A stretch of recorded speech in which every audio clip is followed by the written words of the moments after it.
الحمد لله رب العالمين والصلاة والسلام على رسوله الأمين وعلى آله وأصحابه أجمعين. أعوذ بالله من الشيطان الرجيم. بسم الله الرحمن الرحيم. سبحان الذي أسرى بعبده ليلا من المسجد الحرام إلى المسجد الأقصى الذي باركنا حوله لنريه من آياتنا إنه هو السميع البصير. آمنت بالله إن الله وملائكته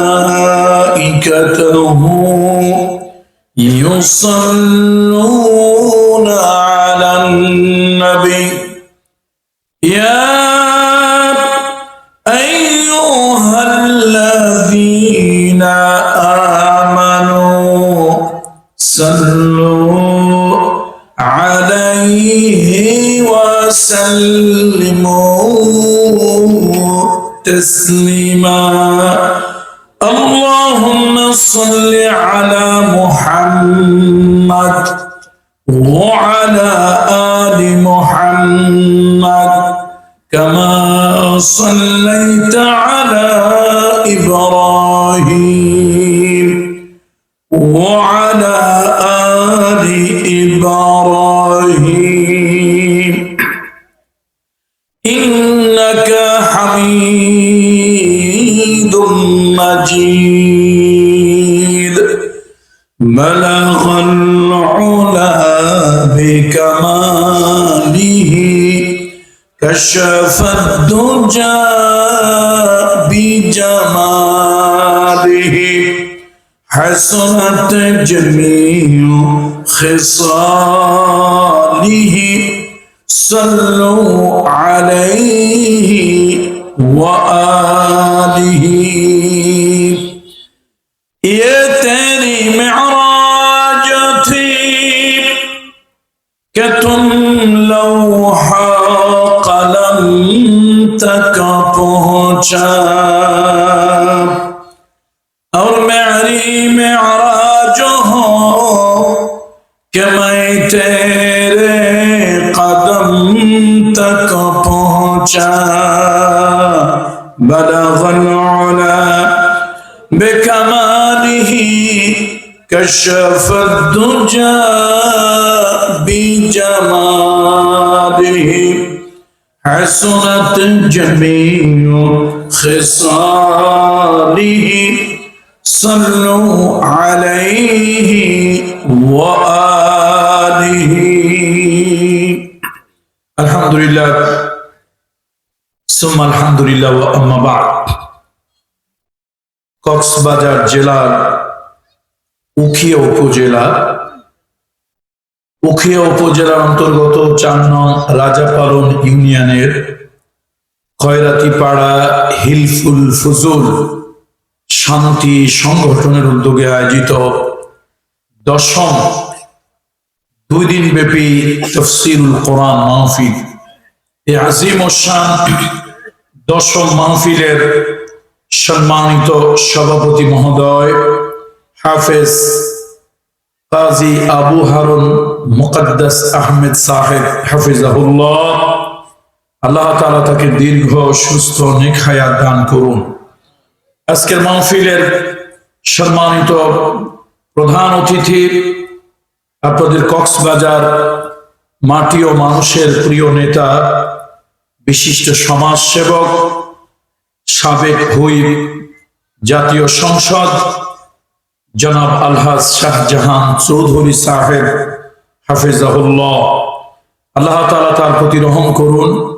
আল্লাহ তাআলা তাকে দীর্ঘ সুস্থ নেক হায়াত দান করুন।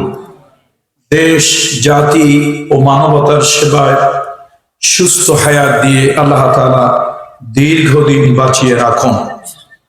আজকের মাহফিলের সম্মানিত অতিথিবৃন্দ, জনাব হযরত মাওলানা নুরুল হক সাহেব, জনাব সাদমান জামি চৌধুরী, জনাব কবির আহমদ সওদাগর সহ অন্যান্য সকল সম্মানিত সম্ভ্রান্ত অতিথিবৃন্দ, আল্লাহ তাআলা তাদেরকে আরো বেশি সম্মানিত করুন, দীর্ঘ সুস্থ নেক হায়াত দান করুন।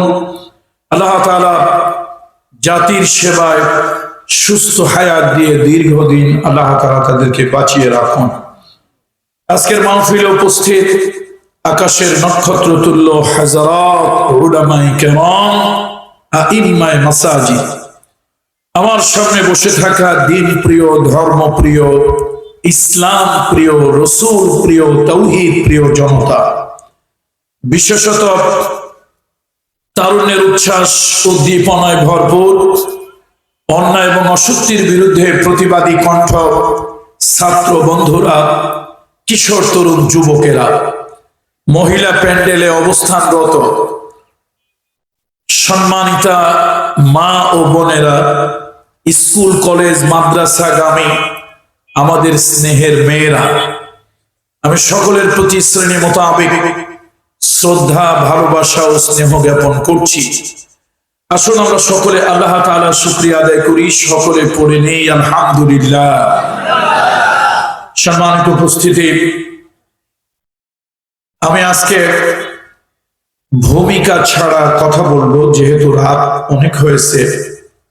আমাদের আজকের প্রধান অতিথি মহোদয়, যিনি আপনাদের এলাকার কৃতি সন্তান, গৌরবান্বিত সন্তান, আমি তার জন্য দোয়া করি আল্লাহ তাআলা তাকে আরো বেশি সম্মানিত করুন। তিনিও আমার কাছ থেকে আগেই ছুটি নিয়ে রেখেছেন যে বয়ান কিছু শুনে এক ফাঁকে চলে যাবেন। আমরা তাকে সাদরে সে অনুমতি দিয়েছি, যতক্ষণ ওনার শরীরে কুলায় বা ওনার সময় হয় ততক্ষণ উনি থাকবেন। আপনারা যারা দাঁড়িয়ে আছেন একটু কষ্ট হবে, আমি লম্বা চড়া কথা বলবো না, আজকে গুরুত্বপূর্ণ একটা টপিকসের উপরে আলোচনা হবে। আরবিতে এই মাসটা হলো রজব মাস। বলুন তো কোন মাস? এই রজব মাসে একটি উল্লেখযোগ্য ঘটনা সংঘটিত হয়েছিল। নবিয়ুনা সাইয়্যিদুনা মুহাম্মাদুর রাসূলুল্লাহ সাল্লাল্লাহু আলাইহি ওয়াসাল্লাম আল্লাহ তাআলার আমন্ত্রণে, আল্লাহ তাআলার নিমন্ত্রণে এই ধূলির ধরা থেকে ঊর্ধ্ব লোকে আরশে আজিমে যাওয়ার সৌভাগ্য তিনি লাভ করেছিলেন। আলহামদুলিল্লাহ। নবী হিসাবে তিনি যেরকম ভাগ্যবান, কোন পয়গম্বরের এই সুযোগ, এই সৌভাগ্য হয়নি যে তারা এই ভূমণ্ডল থেকে ঊর্ধ্ব লোকে যাবেন, আসমানে যাবেন। নবীদের ভিতরে এমন সৌভাগ্য আর কারো হয়নি যেটা মুহাম্মদ রাসূলুল্লাহর হয়েছে। আর উম্মত হিসাবে আমরা সৌভাগ্যবান যে সেই নবীর উম্মত আমরা হতে পেরেছি। তো আজকে আমি খেয়াল করেছি বা আপনাদের এখানে এসেছিলাম বিশেষ একটা কারণবশত, মূলত দাওয়াত আমার এটাই, তো বিশেষ একটা কারণবশত এসেছিলাম। আমি সেখানে ঘোষণা করেছিলাম যে রাসূলুল্লাহ সাল্লাল্লাহু আলাইহি ওয়াসাল্লাম মক্কা থেকে মদিনায় হিজরত করলেন এই মেরাজের পরে, এবং আল্লাহর পক্ষ থেকে একটি কল্যাণময় রাষ্ট্রের জন্য রাসূলুল্লাহ সাল্লাল্লাহু আলাইহি ওয়াসাল্লামকে আল্লাহ তাআলা দোয়া শিখিয়ে দিলেন। নবীজি সেই দোয়া করতে থাকলেন এবং মদিনা মুনাওয়ারায় গিয়ে আল্লাহ নবী সাল্লাল্লাহু আলাইহি ওয়াসাল্লাম একটি ওয়েলফেয়ার স্টেট, একটি কল্যাণময় রাষ্ট্র করলেন। সেই রাষ্ট্রের জনগণের কিছু মানবিক গুণাবলী আল্লাহ তাআলা আরশে আজিম থেকে ওহীর মাধ্যমে দিয়ে দিলেন। আজকে আমার আলোচনা থাকবে সূরা বনী ইসরাঈল 17 নম্বর সূরা। সূরা বনী ইসরাঈলের সেই জায়গা থেকে আমি আলোচনা করব যেখান থেকে মুহাম্মদ রাসূলুল্লাহ সাল্লাল্লাহু আলাইহি ওয়াসাল্লামকে আল্লাহ তাআলা দেশ জাতি মানবতার কল্যাণে 14 দফা কর্মসূচি আল্লাহ তাআলা তাকে দিয়েছিলেন। পৃথিবীতে অনেক আন্দোলন রিভলিউশন হয়েছে, সেই আন্দোলন রিভলিউশন গুলোতে বিভিন্ন সময় আমাদের জাতির নেতৃবৃন্দ যারা আছেন তারা মানুষের জন্য অনেক দফা কর্মসূচি দিয়েছেন। বঙ্গবন্ধু দিয়েছিলেন 6 দফা, শহীদ প্রেসিডেন্ট জিয়াউর রহমান সাহেব দিয়েছিলেন 19 দফা, কেউ দিয়েছিল 14 দফা, কেউ দিয়েছিল 17 দফা, কিছুদিন আগে হেফাজত ইসলাম দিয়েছিল 13 দফা। পৃথিবীতে রাষ্ট্রবিজ্ঞান পড়লে, ইতিহাস পড়লে জানা যায় দুনিয়ার অনেক অবিসংবাদিত নেতা, দুনিয়ার অনেক বড় বড় পলিটিক্যাল সোশ্যাল রিফুলার যারা নাকি দেশ জাতির কল্যাণে কাজ করেছেন, মানুষের জন্য নানান কর্মসূচি 13 দফা, 19 দফা, 17 দফা, 6 দফা, এরকম নানান কর্মসূচি তারা ঘোষণা করেছেন। আজকে আমরা বলবো আল্লাহর আরশ থেকে আসা, আল্লাহ তাআলার কাছ থেকে ওহীর মাধ্যমে আসা 14 দফা কর্মসূচি। একটা রাষ্ট্রে অবকাঠামোগত উন্নয়ন, আর একটু সহজ সরল ভাষায় আমার পর্দার মা বোনরা এবং আপনাদের জন্য যদি আরেকটু সহজ ভাষায় বলি তাহলে এইভাবে বলবো, একটা রাষ্ট্রে অনেকগুলো বিল্ডিং হলে, অনেকগুলো ব্রিজ হলে, অনেকগুলো মেট্রো রেল হলে, সেতু হলে রাষ্ট্রের উন্নয়ন শুরু হয় না। শুধুমাত্র অবকাঠামোগত উন্নয়ন এটাই রাষ্ট্রের উন্নয়ন নয়, ওই রাষ্ট্রের আপামর জনতা জনসাধারণের চরিত্রের উন্নয়ন হওয়া দরকার। আমি একটা বিজনেস কনফারেন্সে গিয়েছিলাম, আমাদের খুব পার্শ্ববর্তী নেইবার কান্ট্রি, নাম হলো ভুটান। ঢাকা ক্যাপিটাল সিটি থেকে কক্সবাজার যত দূরে, আমার মনে হয় ভুটানটাও অত দূরে হবে না, এত কাছের একটা দেশ।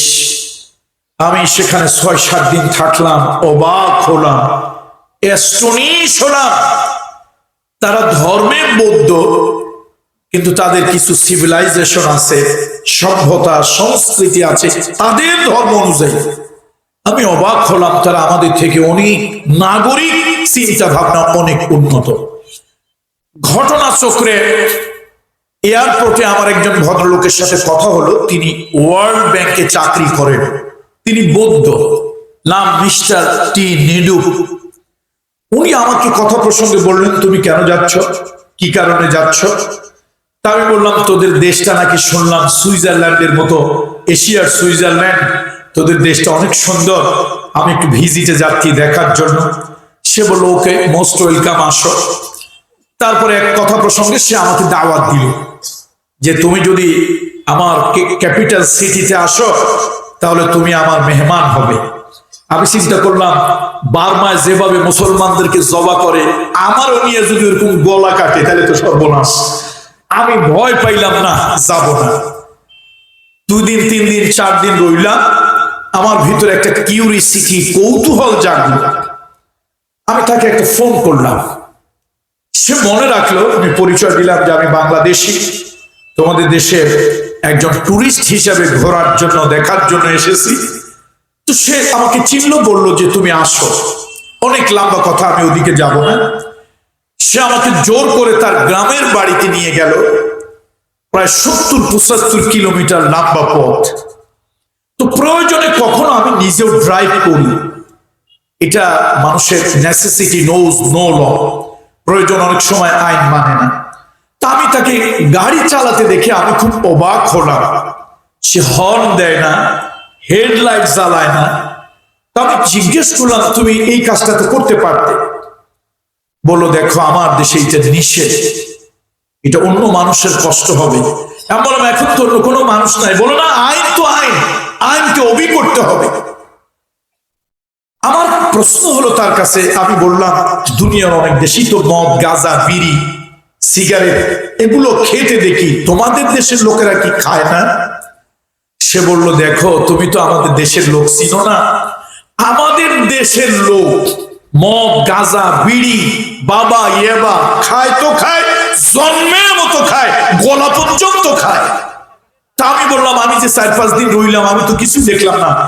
বলো, দেখো আমাদের দেশের আইন হলো পাবলিক প্লেসে এগুলি গ্রহণ করা যাবে না, সেবন করা যাবে না। সুতরাং আমরা খাই, প্রচুর পরিমাণে খাই, তবে আমাদের নিজের নিজের ঘরে খাই। আমরা কর্মস্থলে খাই না, রাস্তাঘাটে খাই না। আমার মাথার মধ্যে ধরলো, এই সামান্য দূরত্বে একটা দেশ, ওরা নাগরিক যে নিয়ম চিন্তা ভাবনা, যে ওদের ধর্মীয় সভ্যতা সংস্কৃতি কালচার, ওরা তো আমাদের থেকে 50 বছর আগায় আছে। সুতরাং একটা দেশে শুধু নাগরিক হলেই হবে না, একটা দেশে বড় বড় বিল্ডিং করলেই হবে না, বড় বড় পদ্মা সেতু করলেন, মেট্রো রেল করলেন হবে না। আগে সবার আগে মানুষগুলোর চরিত্র ভালো হওয়া দরকার। আমার সোনার বাংলা, আমি তোমায় ভালোবাসি সুর করে গান গাইলাম। দেশের হাজার হাজার লক্ষ কোটি টাকা সুইস ব্যাংকে পাচার করে দিয়ে দেশটাকে পঙ্গু বানিয়ে দিলাম। আবার যা দেশের টাকা, জাতির টাকা, জনগণের টাকা, গরিবের টাকা, ট্যাক্সের টাকা গ্রহণ করলাম, মুখে দাড়ি রেখে গায়ে পাঞ্জাবি দিয়া সালমান এফ রহমানের মতো দরবেশ সেজে গেলাম। জনগণের হাজার কোটি টাকার আপনার ভ্যাট ট্যাক্স, জনগণের পয়সা মেরে দিলাম। এই দরবেশগিরি, আসলে এটা তো দরবেশ না, এটা হলো ধরে ভেষ। এটা কি দরবেশ না ধরে ভেষ? এই ধরে ভেষ হয়ে তো কোনো লাভ নাই। তো আজকের আলোচনা আমি খুব লম্বা করবো না, যেহেতু শীতের রাত অনেক হয়েছে, 11টার মতো প্রায় বেজেই যাচ্ছে, অর্থাৎ 10টা 50। ঘন্টা খানিক সময় কি আপনারা থাকবেন? সম্ভব? সম্ভব? তাহলে ইনশাআল্লাহ বলুন সম্ভব। ঘন্টা খানিক সময়, এর মধ্যে আমি আমার কথাগুলো শেষ করব। তাহলে নবিয়ুনা সাইয়্যিদুনা কুদওয়াতুনা মুহাম্মাদুর রাসূলুল্লাহ, সকলে অন্তর থেকে ভক্তি, ভালোবাসা, শ্রদ্ধা, আবেগ নিয়ে পড়েন সাল্লাল্লাহু আলাইহি ওয়াসাল্লাম। এই মানবতার বন্ধু, মানবতার শিক্ষক, তিনি আল্লাহর পক্ষ থেকে মেরাজ থেকে 14টা কাজ নিয়ে আসছিলেন। একটু আরেকটু শুদ্ধ ভাষায়, অ্যাডভান্স ভাষায় বললে 14 দফা কর্মসূচি নিয়ে আসছিলেন। আমি গ্রামের মাদেরকে লক্ষ্য করে সহজভাবে বোঝানোর চেষ্টা করব। কেন? লজ্জার কিছু না, আমার মাও অনেক বেশি পড়াশোনা করেন নাই। তো আমার মা অনেক বেশি পড়াশোনা করেন নাই, আমাদেরকে পড়াশোনা করিয়েছেন। এখানে আপনাদের মায়েরাও অনেক বেশি পড়েছেন, এটা সবার ক্ষেত্রে নয়। সুতরাং আসুন, আমাদের মায়েরা যেন আলোচনা বোঝে, আমাদের বোনেরা যেন বোঝে, একটু সহজ সরল ভাষায় কথাগুলো উপস্থাপন করার চেষ্টা করব। বলুন ইনশাআল্লাহ। আল্লাহর নবী, মানবতার বন্ধু মুহাম্মাদুর রাসূলুল্লাহ সাল্লাল্লাহু আলাইহি ওয়াসাল্লাম মক্কায় তিনি নির্যাতিত, মক্কায় তিনি নিগৃহীত, অত্যাচারিত হইতেছিলেন। আমার আল্লাহ তাআলা রাসূলুল্লাহকে একটি দোয়া শিখায় দিলেন, ওয়াকুল রাব্বি আদখিলনি মুদখালা সিদকিন وأخرجني مخرج صدق واجعل لي من لدنك سلطانا نصيرا। আয় আল্লাহ তাআলা, মক্কায় আছি, এই মক্কা থেকে যদি আপনি আমাকে বের করেন, কল্যাণ দিয়া, কল্যাণের সাথে আপনি আমাকে বের করবেন। আয় আল্লাহ তাআলা, এই মক্কা থেকে আমি যেই জায়গায় যাব, যেই শহরে যাব, ওই জায়গায় আমাকে কল্যাণের সাথে প্রবেশ করাবেন, ওই শহরে আমারে কল্যাণের সাথে ঢুকাবেন। আল্লাহ 13টি বছর নির্যাতিত, নিগৃহীত, অত্যাচারিত, আল্লাহ আপনি আমার জন্য সাহায্যকারী রাষ্ট্র ক্ষমতা দান করেন। সুবহানাল্লাহ। রাষ্ট্র ক্ষমতা এটা গুরুত্বপূর্ণ একটা বিষয়। তার কারণ রাষ্ট্র যারা পরিচালনা করবেন তারা যদি ডাকাত হয়, তারা যদি নির্দয় নিষ্ঠুর হয়, তারা যদি অত্যাচারিত হয়, বিশ্ব নবী বলেছেন, রহমতের নবী বলেছেন, আন্নাসু আলা দীনি মুলুকিহিম, যাদের রাজা বাদশাদের চরিত্র যেমন ওই দেশের জনগণের চরিত্রে প্রতিফলিত হয় ওইরকম। রাজা বাদশারা যদি বিদেশে পাচারকারী হয়, রাজা বাদশারা যদি ডাকাত হয়, রাজা বাদশারা যদি অন্যের হক নষ্টকারী হয়, ওই দেশের সাধারণ জনগণের ভিতরে তার একটা প্রতিফলন ঘটে, জনগণের চরিত্রে ওইরকম হয়। সুতরাং রাসূলুল্লাহ সাল্লাল্লাহু আলাইহি ওয়াসাল্লাম দোয়া করলেন, আল্লাহ তাআলা তার হাবিবকে মেরাজে নিলেন, আল্লাহ তাআলা আরশে আজিমে নিয়ে 14 দফা কর্মসূচি, আল্লাহ তাকে আল্লাহর সৃষ্টি রহস্য ঘুরিয়ে দেখালেন এবং আল্লাহ তাআলা তাকে আবার মক্কায় ফিরিয়ে দিলেন। এর কিছুদিন পরে, আফটার ফিউ ডেজ, রাসূলুল্লাহ সাল্লাল্লাহু আলাইহি ওয়াসাল্লাম মক্কার নির্যাতন থেকে আল্লাহর হাবিব হিজরত করে মদিনা মুনাওয়ারায় পাড়ি দিলেন এবং সেখানে গিয়ে তিনি একটা কল্যাণময় রাষ্ট্র গঠন করলেন।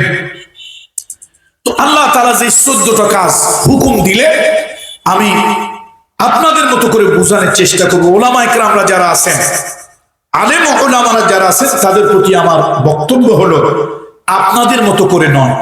আলহামদুলিল্লাহ, আপনারা জানেন সাধারণ জনগণকে বোঝানো এটাই হলো সার্থকতা। সুতরাং তারা যে ভাষায় বোঝে ওই ভাষায় বোঝাতে হবে। আল্লাহ তাআলা রাসূলুল্লাহ সাল্লাল্লাহু আলাইহি ওয়াসাল্লামকে যে 14 দফা কর্মসূচি দিলেন, তার মধ্যে একটি কাজ আল্লাহ তার নিজের স্বার্থে নিজের জন্য রাখলেন, আর 13টি কাজ আল্লাহ তাআলা দেশের স্বার্থে, জনগণের স্বার্থে, মানুষের স্বার্থে আল্লাহ তাআলা 13টা কাজ দিয়ে দিলেন। তাহলে আমরা বুঝলাম আল্লাহ তাআলা স্বার্থবাদী নন। আল্লাহু আকবার বলেন না, হৃদয় থেকে, দিল থেকে খুশি হয়ে বলেন আল্লাহু আকবার। আল্লাহ তাআলা কি নন? স্বার্থপর নন। বলেন আল্লাহ তাআলা কি নন? আমরা যখন কিছু ভাগ করতে যাই, আমাদেরটাই তো আগে আমরা দেখার চেষ্টা করি। আমরা যখন কোনো স্বার্থর কিছু আসে, নিজের স্বার্থটাই তো আগে দেখি।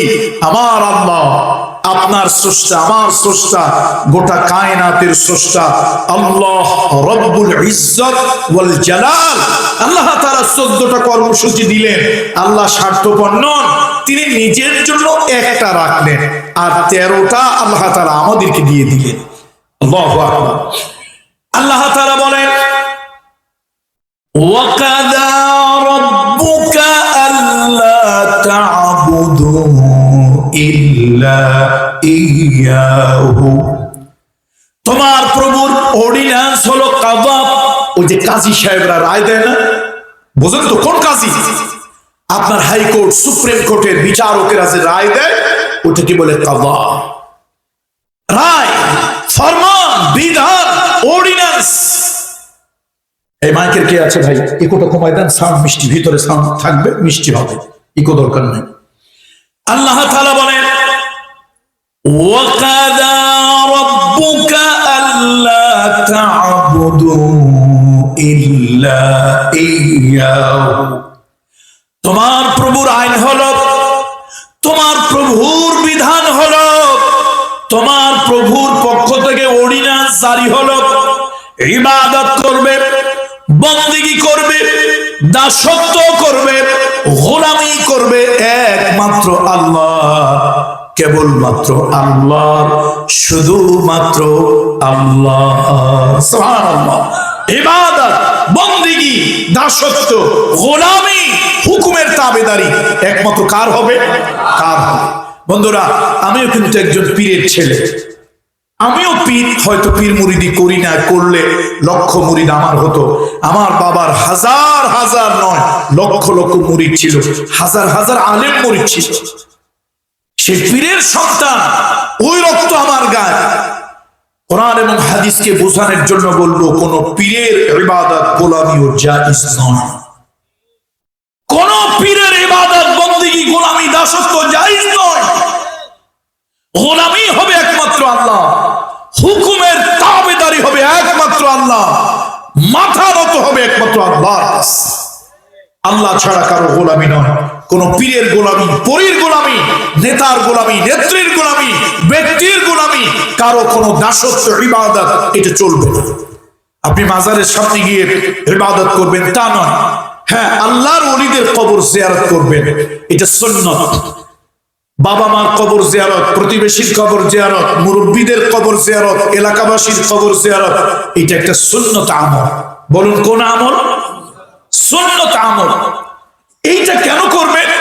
আপনি যখন কবরের কাছে বেশি বেশি দাঁড়াবেন, আপনার ভিতরে এটা মনে হবে, আপনি রিয়েলাইজ করবেন, আপনার কাছে মনে হবে আমিও তো একদিন মারা যাব, এইরকম কবরে আমিও শুইব, হয়তো কেউ দয়া করে আমার কবরের পাশে দাঁড়িয়ে একটু সালাম দেবে।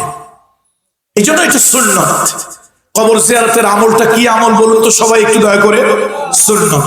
কিন্তু কোন কবরের কাছে চাওয়া যাবে না, যত বড় পীর হোক, কোন কবরের কাছে কিছু চাওয়া যাবে না।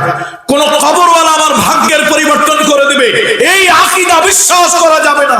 কোন নেতার ভাস্কর্য মূর্তি তৈরি করে তার সামনে মাথা নত করে দাঁড়ানো যাবে না। কোন পীরের ভাস্কর্য তৈরি করে তার সামনে মাথা নত করে দাঁড়ানো যাবে না। ইবাদত হবে, বন্দেগী হবে, মাথা নত হবে, গোলামি হবে, তাবেদারি হবে একমাত্র কার? এটা হলো প্রথম ধারা। এটা হলো কোন ধারা? প্রথম ধারা। আল্লাহ তাআলা বলছেন এটা আল্লাহর ফরমান, আল্লাহর ফয়সালা।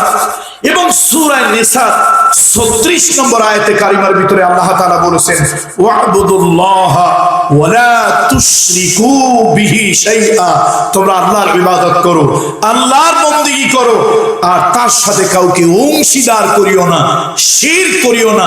ইন্নাশ শিরকা লা যুলমুন আযীম। আল্লাহ যা করতে পারে। দেখেন ইব্রাহিম খলিলুল্লাহর সন্তান নাই। আমরা আসার সময় পাশে দেখেছি মহিলা প্যান্ডেল, আমাদের প্রধান অতিথি মহোদয় এসেছেন, আমরা এসেছি, অন্যান্য ওলামা ইকরামরা এসেছে, আমরা দেখেছি এখানে মহিলা প্যান্ডেলে কিছু মা বোনরা আছে। মা বোনরা অতি সহজ সরল, তাদেরকে বুঝাইলে মাশাআল্লাহ বোঝে। নারীদের দ্বারা ইসলামের ক্ষতি হয়, আবার অনেক উপকারও হয়, আলহামদুলিল্লাহ বলেন।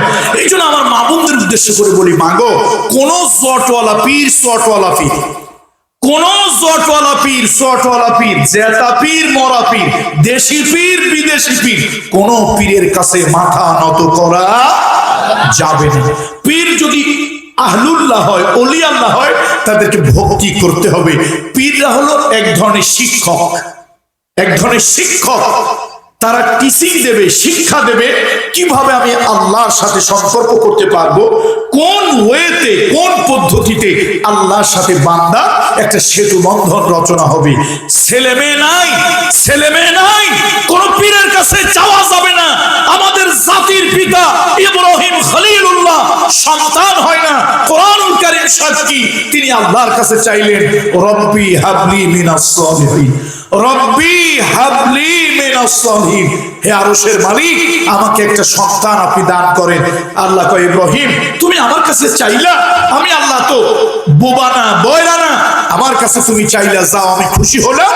ফাবাশশারনাহু বিগুলামিন হালিম, তোমাকে আমি একটা সন্তানের শুভ সংবাদ দিলাম, ধৈর্যশীল। তারপরে বাইতুল মুকাদ্দাসের মসজিদের ইমাম, পর্দার মায়েরা বোনেরা, বাইতুল মুকাদ্দাস মসজিদের ইমাম ছিলেন ইমরান। তার স্ত্রী ছিল, স্ত্রীর নাম ছিল হান্না বিনতে ফাকুস। এই মহিলার বাচ্চা কাচ্চা হয় না, অনেক বয়স হয়ে গেছে, দুই একটা চুলে পাক ধরেছে। বাচ্চা কাচ্চা না হইলে আমরা কই বাঁধা, বন্ধা, আপনাদের আঞ্চলিক ভাষা কি আমি জানি না, হ্যাঁ, বাঁধা মহিলা, বন্ধা মহিলা, বাচ্চা কাচ্চা হয় না। সেও কিন্তু কোন মাজারের কাছে, পীরের কাছে, নবীর কবরের কাছে গিয়ে সে কিন্তু চায় নাই, সে বারবার আল্লাহর কাছে চেয়েছে, আল্লাহ আমাকে একটা সন্তান দেন। আমি বাজা মহিলা, বয়স দিন দিন বাড়তেছে, চুলেও দুই চারটে করে পাকা শুরু হয়েছে। আল্লাহ তাআলা কয় তুমি আমার কাছে চাইলা, যাও আমি খুশি হইলাম, এমন একটা সন্তান তোমারে দেব যে সন্তান জগতের মধ্যে সেরা হবে। আমি এই জন্য মা এবং বোনদেরকে বলবো, মা গো আজকের মাহফিলে মহিলা প্যান্ডেল সহ চতুর্দিকে যারা মাইকের আওয়াজ শুনতেছেন, একটা নিয়ত করে ফেলবেন যে পীরের সন্তান, সেও পীর। কামরুল ইসলাম সাঈদ আনসারী বলে গিয়েছে যে সন্তান না থাকলে আল্লাহর কাছে চাইতে হবে, বিপদে আপদে বালা মুসিবতে পড়লে উদ্ধারের জন্য আল্লাহর কাছে চোখের পানি ফেলতে হবে, যায় নামাজে দাঁড়াতে হবে। এই কথাটা লিখে রাখবেন, মনে রাখবেন। মাগো, আল্লাহ নবী ইউনূস পয়গম্বর মাছের পেটে পড়েছিলেন, ওই জায়গায় পড়ে তিনি আল্লাহর কাছে তিনি বিপদ থেকে উদ্ধারের জন্য দোয়া করেছিলেন, লা ইলাহা ইল্লা আনতা সুবহানাকা ইন্নী কুনতু মিনাজ জালিমিন। মাগো, ও মা, ও পর্দালের মহিলারা, বোনেরা, আল্লাহ তাআলা সেই ইউনূস পয়গম্বরকে ওই মাছের পেট থেকে উদ্ধার করেছিল কেমনে? ওই জায়গায় কোনো রাজা বাদশা তাকে বাঁচাতে পারতো না। কোনো সায়েন্টিফিক ইকুইপমেন্ট, কোনো বৈজ্ঞানিক যন্ত্র দিয়া মাছের পেট থেকে পয়গম্বর ইউনূসকে বাইর করা যেত না আলাইহিস সালাম। আল্লাহ তাআলা মাছের পেটের ভিতরে প্রচন্ড ব্যথা সৃষ্টি করে দিলেন। মাছ অস্থির হয়ে গেল, মাছ সমুদ্রের চড়ায় উঠে গেল, সেখানে বমি করলো, বমির সাথে সমুদ্রের চড়ায় ইউনূস পয়গম্বর বের হয়ে গেল। আল্লাহ তাআলা একটা ওয়াদা করছেন, আপনারা আমার সাথে সবাই বলেন, ওয়াদাল্লাহি হক। বলেন সবাই, ওয়াদাল্লাহি হক। আল্লাহর ওয়াদা সত্য।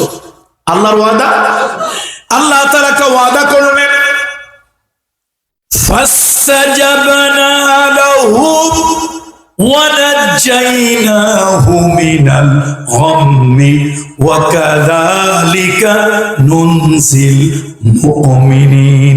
আল্লাহ তাআলা বলেন, আমি ইউনূসের ডাক শুনলাম, ওই বিপদ থেকে ইউনূসকে আমি উদ্ধার করলাম, বাঁচিয়ে দিলাম। কিয়ামত পর্যন্ত আমার কোন বান্দা বান্দি যদি বিপদে পড়ে, মুসিবতে পড়ে, আগুনে পড়ে, সমুদ্রে পড়ে, আমার কোন বান্দা বান্দি বিপদে পড়ে আমাকে যদি ডাকে, আমি আল্লাহ তাআলা ওই বিপদ থেকে তাকে উদ্ধার করে নেব। তাহলে কয়টা কাজ আল্লাহ নবীকে আল্লাহ মেরাজ থেকে আসার পরে রাষ্ট্রের চরিত্র গঠনে, নাগরিক গঠনে কয়টা কাজ দিছিল আল্লাহ? কয়টা? 13টা? মাশাআল্লাহ, 14টা। 14টা কাজ। তার মধ্যে আল্লাহ রাখছেন নিজের জন্য কয়টা? আর বান্দারে দিছেন কয়টা? তাহলে আল্লাহটা আমরা শেষ, বেশি 1 ঘন্টার মধ্যে কথা শেষ করব, লম্বা করব না। তাহলে আসুন, আজকের জন্য আল্লাহটা শেষ। ইবাদত, বন্দেগী, তাবেদারি, গোলামি, হুকুমের ফরমাবরদারি আল্লাহর করব, আর চাইবো আল্লাহর কাছে, মাথা নত করবো আল্লাহর কাছে। কোন পীরের সামনে, পরীর সামনে, নেতার সামনে, নেত্রীর সামনে, ব্যক্তির সামনে আমরা মাথা নত করে কিছু চাইবো না। এমন কি কারো ভাস্কর্য, মূর্তি বানিয়ে তার সামনেও চাইবো না। এটা হলো প্রথম কথা। রাজি আছি তো? কথা শেষ। এবার দ্বিতীয়টা আসে, এই দুনিয়া আপনারা কেমনে আসছেন? সাগরের পানিতে ভেসে না বৃষ্টির পানিতে? এই পৃথিবীতে আসছেন কেন? কথা কয় না এতগুলো লোক। ভয় নাই, ভয় নাই, এখানে কোনো জেল জুলুম নাই। আর ওই আগের দিনের মতো কি পুলিশের হাউন আঙ্কেল নাই যে আপনাদেরকে গ্রেফতার করে নিয়ে যাবে? ভয় কিসের? নির্ভয় বলেন, নির্ভয় বলেন, এই পৃথিবীতে আপনারা কেমনে আসছেন? সাগরের পানিতে ভেসে, বৃষ্টির পানিতে পড়ছিলেন তো আসছেন কেমনে? হ্যাঁ, এই তো দেখছেন, এই যে মা বাবার মাধ্যমে।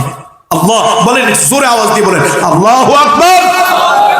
এই পৃথিবী আপনি আর আমি আসছি মা আর বাবার মাধ্যমে। দেখেন আল্লাহর ইনসাফ কি, আল্লাহর বিচারটা কি, নবী মুহাম্মদ রাসূলুল্লাহর ইনসাফ কি।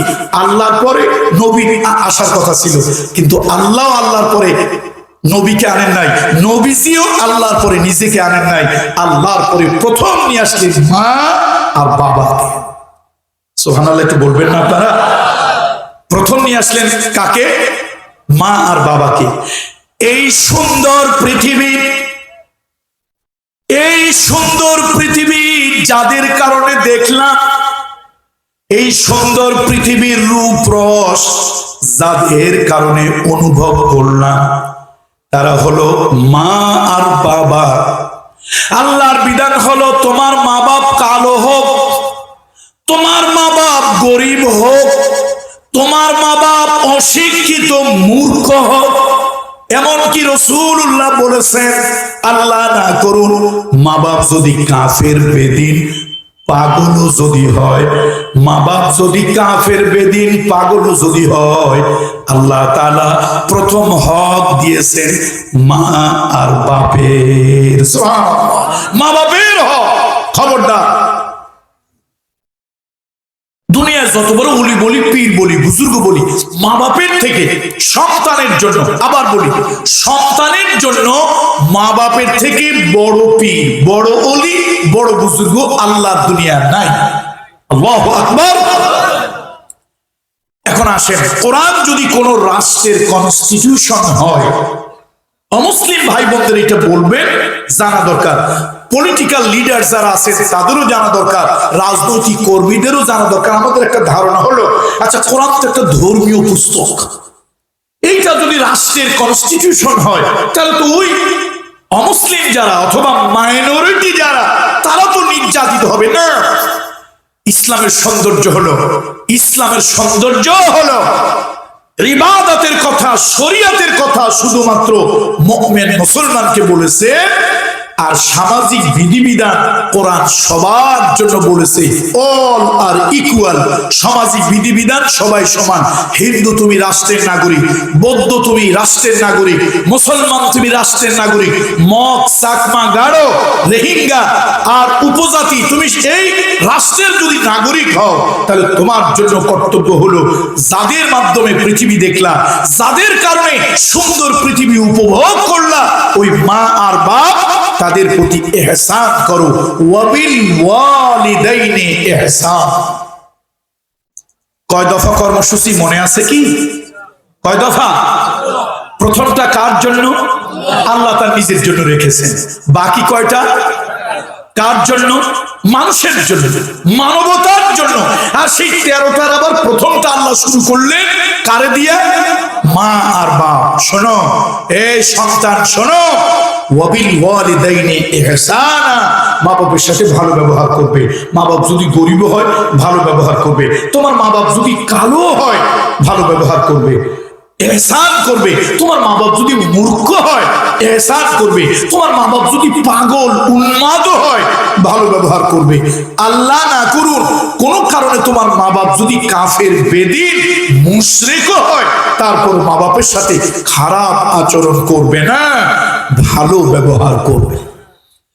দেখুন আল্লাহ নবী মদিনায় হিজরত করে যাবেন, নবীজি কিন্তু সব মানুষগুলোকে একসাথে হিজরতে পাঠান নাই। 2 জন 4 জন 5 জন, 2 জন 4 জন 5 জন, এইভাবে করে রাসূলুল্লাহ সাল্লাল্লাহু আলাইহি ওয়াসাল্লাম মদিনায় পাঠাতে লাগলেন। আস্তে আস্তে করে মুসলমানেরা মক্কা ছাড়লো, মদিনায় গিয়ে উপস্থিত হলো। কয়েকজন সাহাবী এলো, ইয়া রাসূলুল্লাহ আমি কখন যাব? আমি কি দিনের বেলা রওনা হব নাকি রাতের বেলা রওনা হব? কোন রাস্তা দিয়ে যাব? আল্লাহর নবী বললেন, না তুমি হিজরতে যাবে না, তোমাকে হিজরতে যাওয়ার অনুমতি দেওয়া হয় নাই। ইয়া রাসূলুল্লাহ সবাই যাইতেছে, আমি যাব না, কারণ কি? নবীজি বললেন, তোমার ঘরে বুড়া মা বাপ আছে, মৃত্যুর শয্যায় শায়িত। ও সন্তান, তুমি যদি হিজরত করে মদিনায় চলে যাও, তোমার মা বাপ যদিও কাফের কিন্তু তারা মক্কায় থাকবে, মানবতার জীবন যাপন করবে, কষ্ট করবে। কে তাদেরকে পানি দেবে? কে তাদেরকে খাবার দেবে? কাপড়টা কে পরিষ্কার করে দেবে? গোসল লাগলে কে করায় দেবে? নিজেরা করতে পারে না। বুড়ো বয়সে বাপ মা বড় অসহায় হয়ে যায়। ও সন্তান, তুমি থাকো, বাপ মার সেবা করো, তারপরে তুমি মদিনায় আসবে। আল্লাহু আকবার! কি দারুণ কথা মুহাম্মদ রাসূলুল্লাহ, কি মানবিক কথা, কি যৌক্তিক কথা। আপনারা ইসলামের মধ্যে শুধু উগ্রতা খুঁজে পান, কিন্তু ইসলাম যে মোর সায়েন্টিফিক, ইসলাম যে মানবিক, এটা আমরা বলি না। আমাদের দেশের ওয়াজ মাহফিল গুলোতে শুধু সুবহানাল্লাহর ফজিলত, আলহামদুলিল্লাহর ফজিলত, কদু খাওয়া, জিলাপি খাওয়ার ফজিলত। ইসলামে যে এত সুন্দর মানবিক বিধান আছে, অমুসলিমদের সাথে করসপন্ডেন্স কিভাবে হবে, আন্তর্জাতিক ডিলিংস করসপন্ডেন্স কিভাবে হবে, এই কথাগুলো যদি কোরআন আর হাদিস থেকে আমরা সুন্দর সার্থকভাবে তুলে ধরতে পারতাম, তাহলে জাতির হিন্দু, বৌদ্ধ, খ্রিস্টান, মুসলমান, আওয়ামী লীগ, বিএনপি, জাতীয় পার্টি, জাসদ, জামাত, হেফাজত সবাই বলতো না, দল আমাদের ভিন্ন হলো, সংবিধান আমাদের কোরআন হওয়া দরকার। তাহলে কয় দফা কর্মসূচি? 14 দফা। একটা কার জন্য? বাকি 13টা কার জন্য? মানুষের জন্য, মানবতার জন্য। ওর আবার প্রথমটা শুরু হইলো কারে দিয়া? মা বাপকে দিয়া। তাহলে মা বাপের সাথে ভালো ব্যবহার করবো না খারাপ ব্যবহার করব? মা বাপকে রাস্তায় ঘাট ধরে রাস্তায় ফেলে দেব, বৃদ্ধাশ্রমে ঠেলে দেব, না মৃত্যু পর্যন্ত মা বাপের খিদমত করব? কোনটা করব? এই যুবকেরা, এই যুবকেরা, তোমরা আমার কাছে অনেকে ওই যে পীর সাহেব লেখা দেখো পোস্টারে, পীরজাদা লেখা দেখো, অনেকে আমার কাছে তাবিজ চাও। আমি একটা তাবিজ দিয়ে যাই, সহিহ মিশকাত, মিশকাতের সহিহ হাদিস, একটা তাবিজ দিয়ে যাই। দুইটা কাজ যদি করো, আমার তাবিজ বন্দুকের গুলি মিস হবে, বন্দুকের গুলি মিস হবে, আমার তাবিজ মিস হবে না। দুইটা কাজ যদি করো, রক্তের বন্ধন কখনো ছিন্ন করবে না, আর মা বাপের প্রতি ইহসান করবে, সদাচরণ করবে, আল্লাহ তোমার হায়াতে বরকত দেবে, রিজকের ভিতরে বরকত দেবে, হায়াতের ভিতরে বরকত দেবে, রিজকের ভিতরে বরকত দেবে। বৌমারা যারা আজকের মাহফিল শুনতে এসেছেন, ও বৌমা, মাগো তোমাকে বলি, এটা আমাদের দেশের একটা আঞ্চলিক ভাষা, গ্রাম্য ভাষা। এক হলো এক জ্বালায় বুড়ায়, আর এক জ্বালায় গুড়ায়। গুড়া মানে ছোট ছোট বাচ্চা, সুকিয়া না লেদা কি করার পারা, ছোট্ট বাচ্চাদেরকে কি বলেন? গুড়া গুড়া ফোয়াই নাকি? এই গুড়া গুড়া ফোয়াই একদম ছোট ছোট বাচ্চারা একদিক দিয়ে জ্বালায়, আর একদিক দিয়ে বুড়ো মানুষেরা জ্বালায়। বৌমাদেরকে বলি, আজকের মাহফিলের আওয়াজ যাদের কানে যাচ্ছে, বৌমা, মাগো, তোমার ছোট্ট বাচ্চা তোমার জ্বালাইলে তুমি সহ্য করো, তোমার সন্তান, তোমার শ্বশুর শাশুড়ি, তাকে কখনো শ্বশুর শাশুড়ি মনে করবে না। স্বামীর ঘর নারীদের আসল ঠিকানা, স্বামীর ঘর নারীর আসল ঠিকানা। মাগো, তোমার মা বাপকে তুমি পর করে স্বামীর ঘরে যেদিন এসেছো, স্বামীর বাবা তোমার বাবা, স্বামীর মা তোমার মা। এই মাকে যদি তোমার বয়স্ক সন্তান মনে করে, এই শ্বশুরকে যদি বয়স্ক ছেলে মনে করে, তাদেরকে একটু খেদমত করো, সেবা করো, তাদের জ্বালা যন্ত্রণা সহ্য করো। মা, এর বিনিময়ে আল্লাহ তোমাকে দুনিয়ায় শান্তি দেবে, আখেরাতে উত্তম পুরস্কার দেবে। দুনিয়ায় তোমার রিজকের ভিতরে বরকত দেবে, আখেরাতে আল্লাহ তোমাকে অনেক কিছু দেবে। মা বাপের সাথে ভালো ব্যবহার করবেন। সর্বশেষ একটা হাদিস বলে এই পয়েন্টটা শেষ করি। একটা হাদিস বলে নবীজি বলেছেন, সহিহ বুখারীর হাদিস, হুমা জান্নাতুকা ওয়া নারুক। মা বাপ হলো তোমার জান্নাত, মা বাপ হলো তোমার জাহান্নাম। মা বাপকে যদি সন্তুষ্ট করতে পারো, মান আরাদা ওয়ালিদাইহি ফাকাদ আরাদা আল্লাহ। যে সন্তান মা বাপকে সন্তুষ্ট করলো, ওই সন্তান আল্লাহকে সন্তুষ্ট করলো। যে সন্তান ওমান আসখাতা ওয়ালিদাইহি, যে সন্তান মা বাপের অভিশাপ দিল, কষ্ট দিল, মা বাপকে কষ্ট দিল, নিষ্ঠুর নির্দয় আচরণ করলো, আল্লাহ তাআলা ওই সন্তানের প্রতি নারাজ হয়ে তাকে জাহান্নামের ফয়সালা করলো। আল্লাহ আমাদেরকে এর থেকে হেফাজত করুন, বলি আল্লাহুম্মা আমিন। এবার আসেন, দুইটা শেষ হইল, দেখি আমরা কতদূর যাইতে পারি। তৃতীয়টা আল্লাহ তাআলা বলেন, ওয়া আতিযাল কুরবা হাক্কাহু ওয়াল মিসকিন ওয়া ইবনাস সাবিল। আল্লাহ তাআলা বলেন, তৃতীয়টা হলো রক্তের সম্পর্ক, নারীর সম্পর্ক, এটা বজায় রাখো। আর মিসকিন এবং রাস্তার পথিক যারা, তাদের সাথে ভালো আচরণ করো, ইহসান করো, দয়া করো, মায়া করো, তাদের হক ওইটা তুমি আদায় করো। তিনটা কথা। একটা হলো রক্তের সম্পর্ক বজায় রাখতে হবে। খবরদার, মায়ের পেটের ভাই, মায়ের পেটের বোন, বাবার ভাই চাচা, বাবার বোন ফুফু, মায়ের ভাই মামা, মায়ের বোন খালা, এই সম্পর্কগুলো নষ্ট করবেন না। আমাদের দেশে টাকা পয়সা, জমি, মিরাসি সম্পদ, এইগুলো নিয়ে ঝগড়া হয়, গন্ডগোল হয়, এই সম্পর্কগুলো নষ্ট করে। কোরআন শরীফের তাফসীর ইবনে কাসির, জগৎ বিখ্যাত তাফসীর ইবনে কাসিরের ভিতরে একটা হাদিস পড়লাম, আল্লাহ তাআলা এই সম্পর্কগুলো আরশের সাথে আল্লাহ তাআলা ঝুলায় রেখেছেন। এই যে রক্তের সম্পর্ক, নারীর সম্পর্ক, এই সম্পর্ক আল্লাহর আরশের সাথে ঝুলানো থাকে। যারা নাকি এই সম্পর্কগুলো নষ্ট করে, তারা যেন আল্লাহর আরশের সাথে সম্পর্ক ছিন্ন করে। নাউযুবিল্লাহ। এই কাজটা আমরা করবো না। আচ্ছা, আপনারা কি চান আল্লাহর আরশের সাথে আপনার সম্পর্কটা ছিন্ন হয়ে যাক, ছুটে যাক? এটা কি চান আপনারা? সবাই বলেন চান, চান, মনের থেকে বলেন।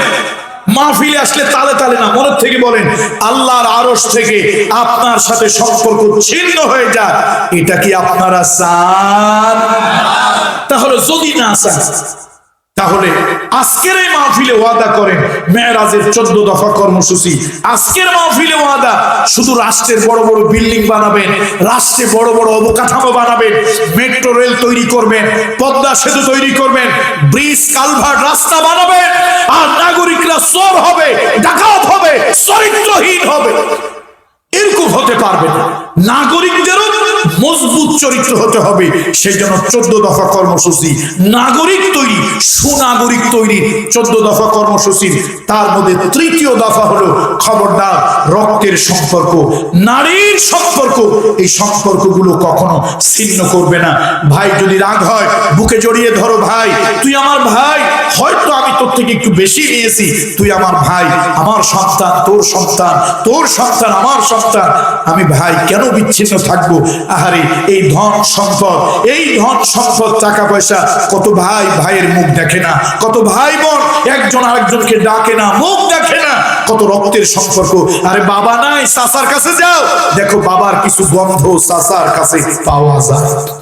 আমার রহমতের নবী চাচাদেরকে কি সম্মান করতেন, চাচাদেরকে কি মোহাব্বত করতেন। রাসূলুল্লাহ চাচা আমির হামজা, সাইয়্যিদুশ শুহাদা আমির হামজা ইন্তেকাল করেছে। নবী এত ব্যথা পেয়েছিলেন, এত ব্যথা পেয়েছিলেন। আল্লাহর নবী রাসূলুল্লাহ সাল্লাল্লাহু আলাইহি ওয়াসাল্লাম বলেছিলেন, আমি আমার বাবাকে দেখি নাই, মায়ের গর্ভে থাকতেই বাবা ইন্তেকাল করেছে।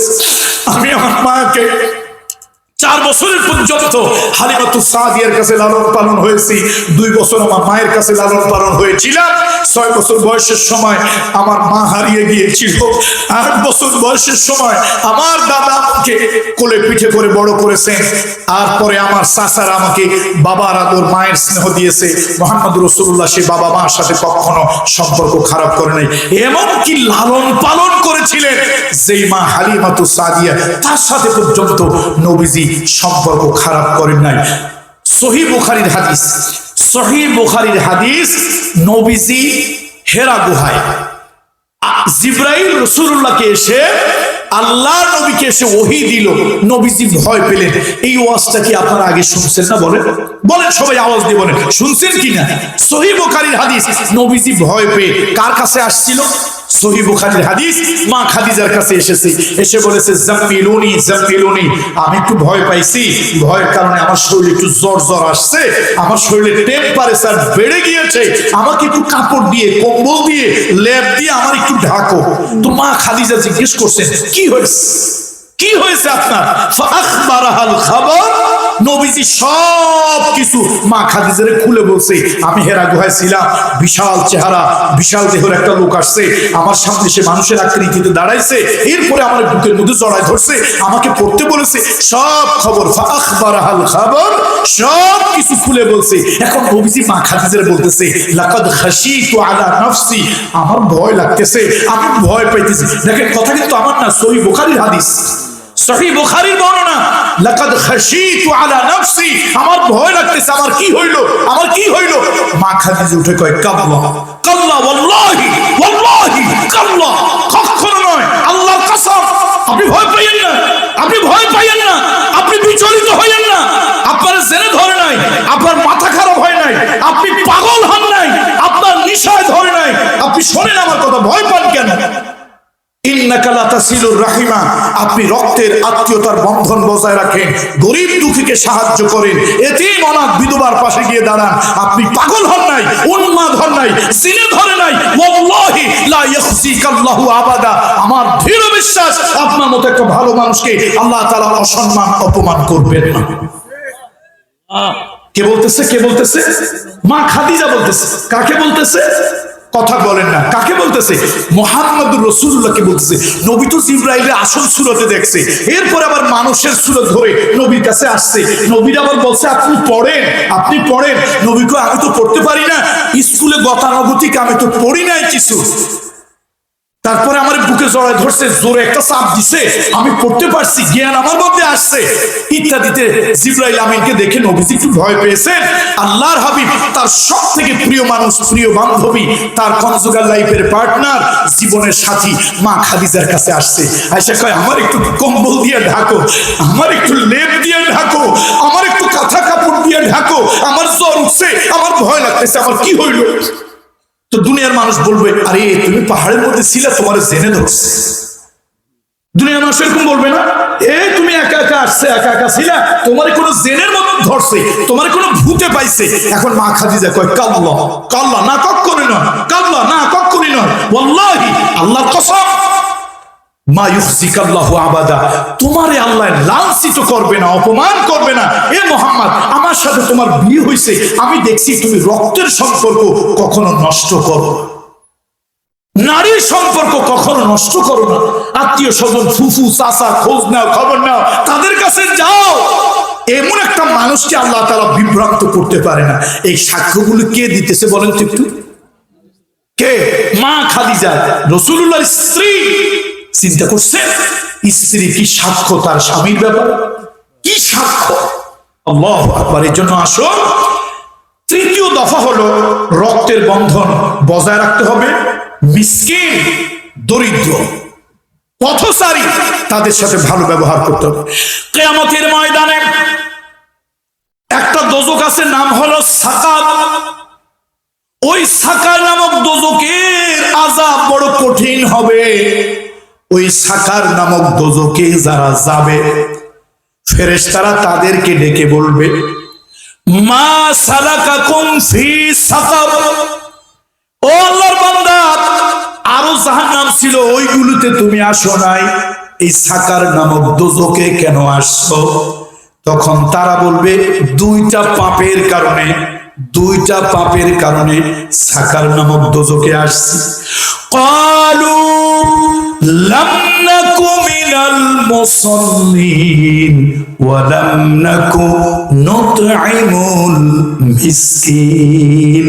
দুইটা পাপের কারণে জাহান্নামগুলোর ভিতরে, ও পর্দার মহিলারা, ও আমার মায়েরা, বোনেরা, মাগো, জাহান্নামের ভিতরে যতগুলি জাহান্নাম, তার মধ্যে একটা জাহান্নাম নাম হলো সাকার। ওইটা বড় ভয়াবহ, বড় খারাপ, ওইটার আযাব বড় খারাপ। ওই জাহান্নামে যারা যাবে, ফেরেশতারা তাদেরকে ডেকে ডেকে বলবে, আরে তোমরা অন্য জাহান্নামে কেন গেলা না? এই জাহান্নামটায় কেন আসলা? কি পাপ তোমরা করেছিলা? কোন অপরাধ করেছিলা যার কারণে আল্লাহ তাআলা এই নিকৃষ্ট সাকার নামক দোজখ তোমাদেরকে দিল? তখন তারা বলবে, কয়টা কারণ? একটু আঙ্গুল উঁচায় বলেন না, কয়টা কারণ? কয়টা কয়টা একটু বলেন না সবাই, কয়টা? দুইটা কারণ। দুইটা কারণে সাকার নামক দোজখে যাবে মানুষ। একটা হলো ক্বালু, ওই জাহান্নামীরা বলবে, লাম নাকু মিনাল মুসাল্লিন ওয়া লাম নাকু নুতঈমুল মিসকিন। আমাদের দুইটা বড় মারাত্মক পাপ ছিল, মারাত্মক দুইটা পাপ ছিল। একটা হলো দুনিয়াতে আমরা নামাজ আদায় করতাম না, আর ওই গরিব মিসকিন মানুষদেরকে কখনো খাবার দিতাম না। গরিব মিসকিন একটু খাবার দেবেন, আর রাস্তার পাশে যদি কোনো লোক পড়ে যায়, অ্যাক্সিডেন্ট হইয়া রাস্তার পাশে কোনো লোক পড়ে গেল, ক্ষুধার যন্ত্রণায় রাস্তার পাশে কোনো লোক পড়ে আছে, উলঙ্গ হয়ে রাস্তার পাশে কোনো লোক পড়ে আছে, আল্লাহর বিধান হলো, ও মুসলমান, ওই লোকটা হিন্দু না বৌদ্ধ, খ্রিস্টান না মুসলমান, আওয়ামী লীগ না বিএনপি, জামাত না হেফাজত, তরিকত না তাবলীগ, কালো না ফর্সা, তোমার দোহাই আল্লাহ, দোহাই আল্লাহ, তোমার দোহাই আল্লাহ, তুমি দল দেখিও না, ধর্ম দেখিও না, রাস্তার পাশে একটা মানুষ যদি পড়ে থাকে, একটা মানুষ যদি রাস্তার পাশে পড়ে থাকে, কোরআনের ভাষায় তাকে বলা হয় ইবনুস সাবিল। লোকটা যদি ক্ষুধার্ত হয়, কিছু খাবার দাও। লোকটা যদি অসুস্থ হয়, একটু ঔষধ দাও। টাকা যদি না থাকে, তোমার যাকাত ফান্ডের থেকে দাও। তার হাতের মধ্যে যদি শাখা পড়া থাকে, কপালে যদি সিঁদুর পরা থাকে, তার গলায় যদি পৈতা লাগানো থাকে, তুমি যদি বুঝতে পারো সে একজন হিন্দু, তারপরও তার ধর্মের দিকে তাকাইও না। তুমি যদি বুঝতে পারো সে একজন বৌদ্ধ, তার ধর্মের দিকে তাকাইও না। তুমি যদি বুঝতে পারো সে একজন মুসলমান, তার ধর্মের দিকে তাকাইও না। তুমি যদি বুঝতে পারো আরেক দলের মানুষ, তুমি তার ধর্মের দলের দিকে তাকাইও না। তুমি তাকাও সে একটা মানুষ। কোন দিকে তাকাও? কথা বলে না, কোন দিকে তাকাও? মানুষ আল্লাহর সৃষ্টি, সবার উপরে মানুষ সত্য, তার উপরে ওই মানুষটারে নিয়ে পেটে একটু ভাত দাও, যদি তার একটু কাপড় দেওয়া লাগে একটু কাপড় দাও, যদি ইনজেকশন কিনে দেওয়া লাগে তুমি ইনজেকশন দাও। মারাত্মক অ্যাক্সিডেন্ট হলে একটা ইজি বাইক ভাড়া করো, টেম্পু ভাড়া করো, একটা অ্যাম্বুলেন্স ভাড়া করো, হাসপাতালে নিয়ে যাও। লোকটা চিকিৎসা দেওয়ার পর বেঁচে গেল। আল্লাহ তোমারে ঘোষণা দিয়েছেন, ওয়ামান আহইয়াহা ফাকান্নামা আহইয়ান নাসা জামিআ।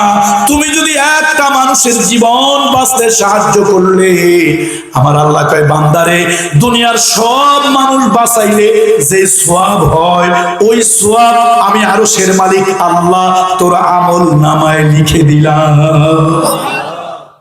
আল্লাহু আকবার। কামরুল ইসলাম সাইদের কথা মিথ্যা হতে পারে, আল্লাহর কথা মিথ্যা হবে। আল্লাহু আকবার বলেন। তাহলে তৃতীয় পয়েন্ট চলে গেল। আর বললে আমরা আরো দুই একটা পয়েন্ট আগাতে পারবো না, সময় কিন্তু আমার খুব দ্রুত চলে যাচ্ছে। এবার হল, তবে একটা হাদিস মনে পড়ছে, হাদিসটা বলে নিই। গরিব দুঃখী মিসকিন এদের জন্য যদি আপনি একটা কিছু করেন, তো সেটা হাদিসে কি বলছে? আসসারি আলাল আরমিলাত, আসসারি আলাল আরমিলাতি ওয়াল মিসকিন কাল মুজাহিদে ফি সাবিলিল্লাহ। তুমি যদি গরিব মিসকিন দুঃখী মানুষ, তাদের জন্য একটু সামান্য একটু খাবার নিয়ে, একটু ঔষধ নিয়ে, একটা কাপড় নিয়ে তুমি যদি যাও, আল্লাহর নবী বলেন ফেরেশতারা লিখতে থাকে তুমি আল্লাহর জিহাদের রাস্তায় বাইর হইছো, কাল মুজাহিদে ফি সাবিলিল্লাহ।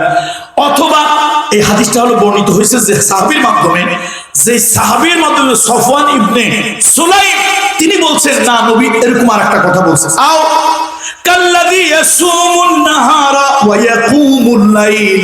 অথবা নবী এরকম একটা কথা বলছে, তুমি যদি একটা গরিবের জন্য, একটা মিসকিনের জন্য, একটা অভাবীর জন্য, একটা বিধবার জন্য, একটা কন্যা দায়গ্রস্ত পিতা মাতার জন্য একটু সাহায্য, একটু কাপড় অথবা একটু ঔষধ যদি তুমি নিয়ে যাও, তোমাকে প্রথম লিখবে তুমি আল্লাহর রাস্তায় ঘোড়া নিয়ে, তরবারি নিয়ে, বন্দুক নিয়ে যুদ্ধের ময়দানে নামছো, এটা লিখবে প্রথম।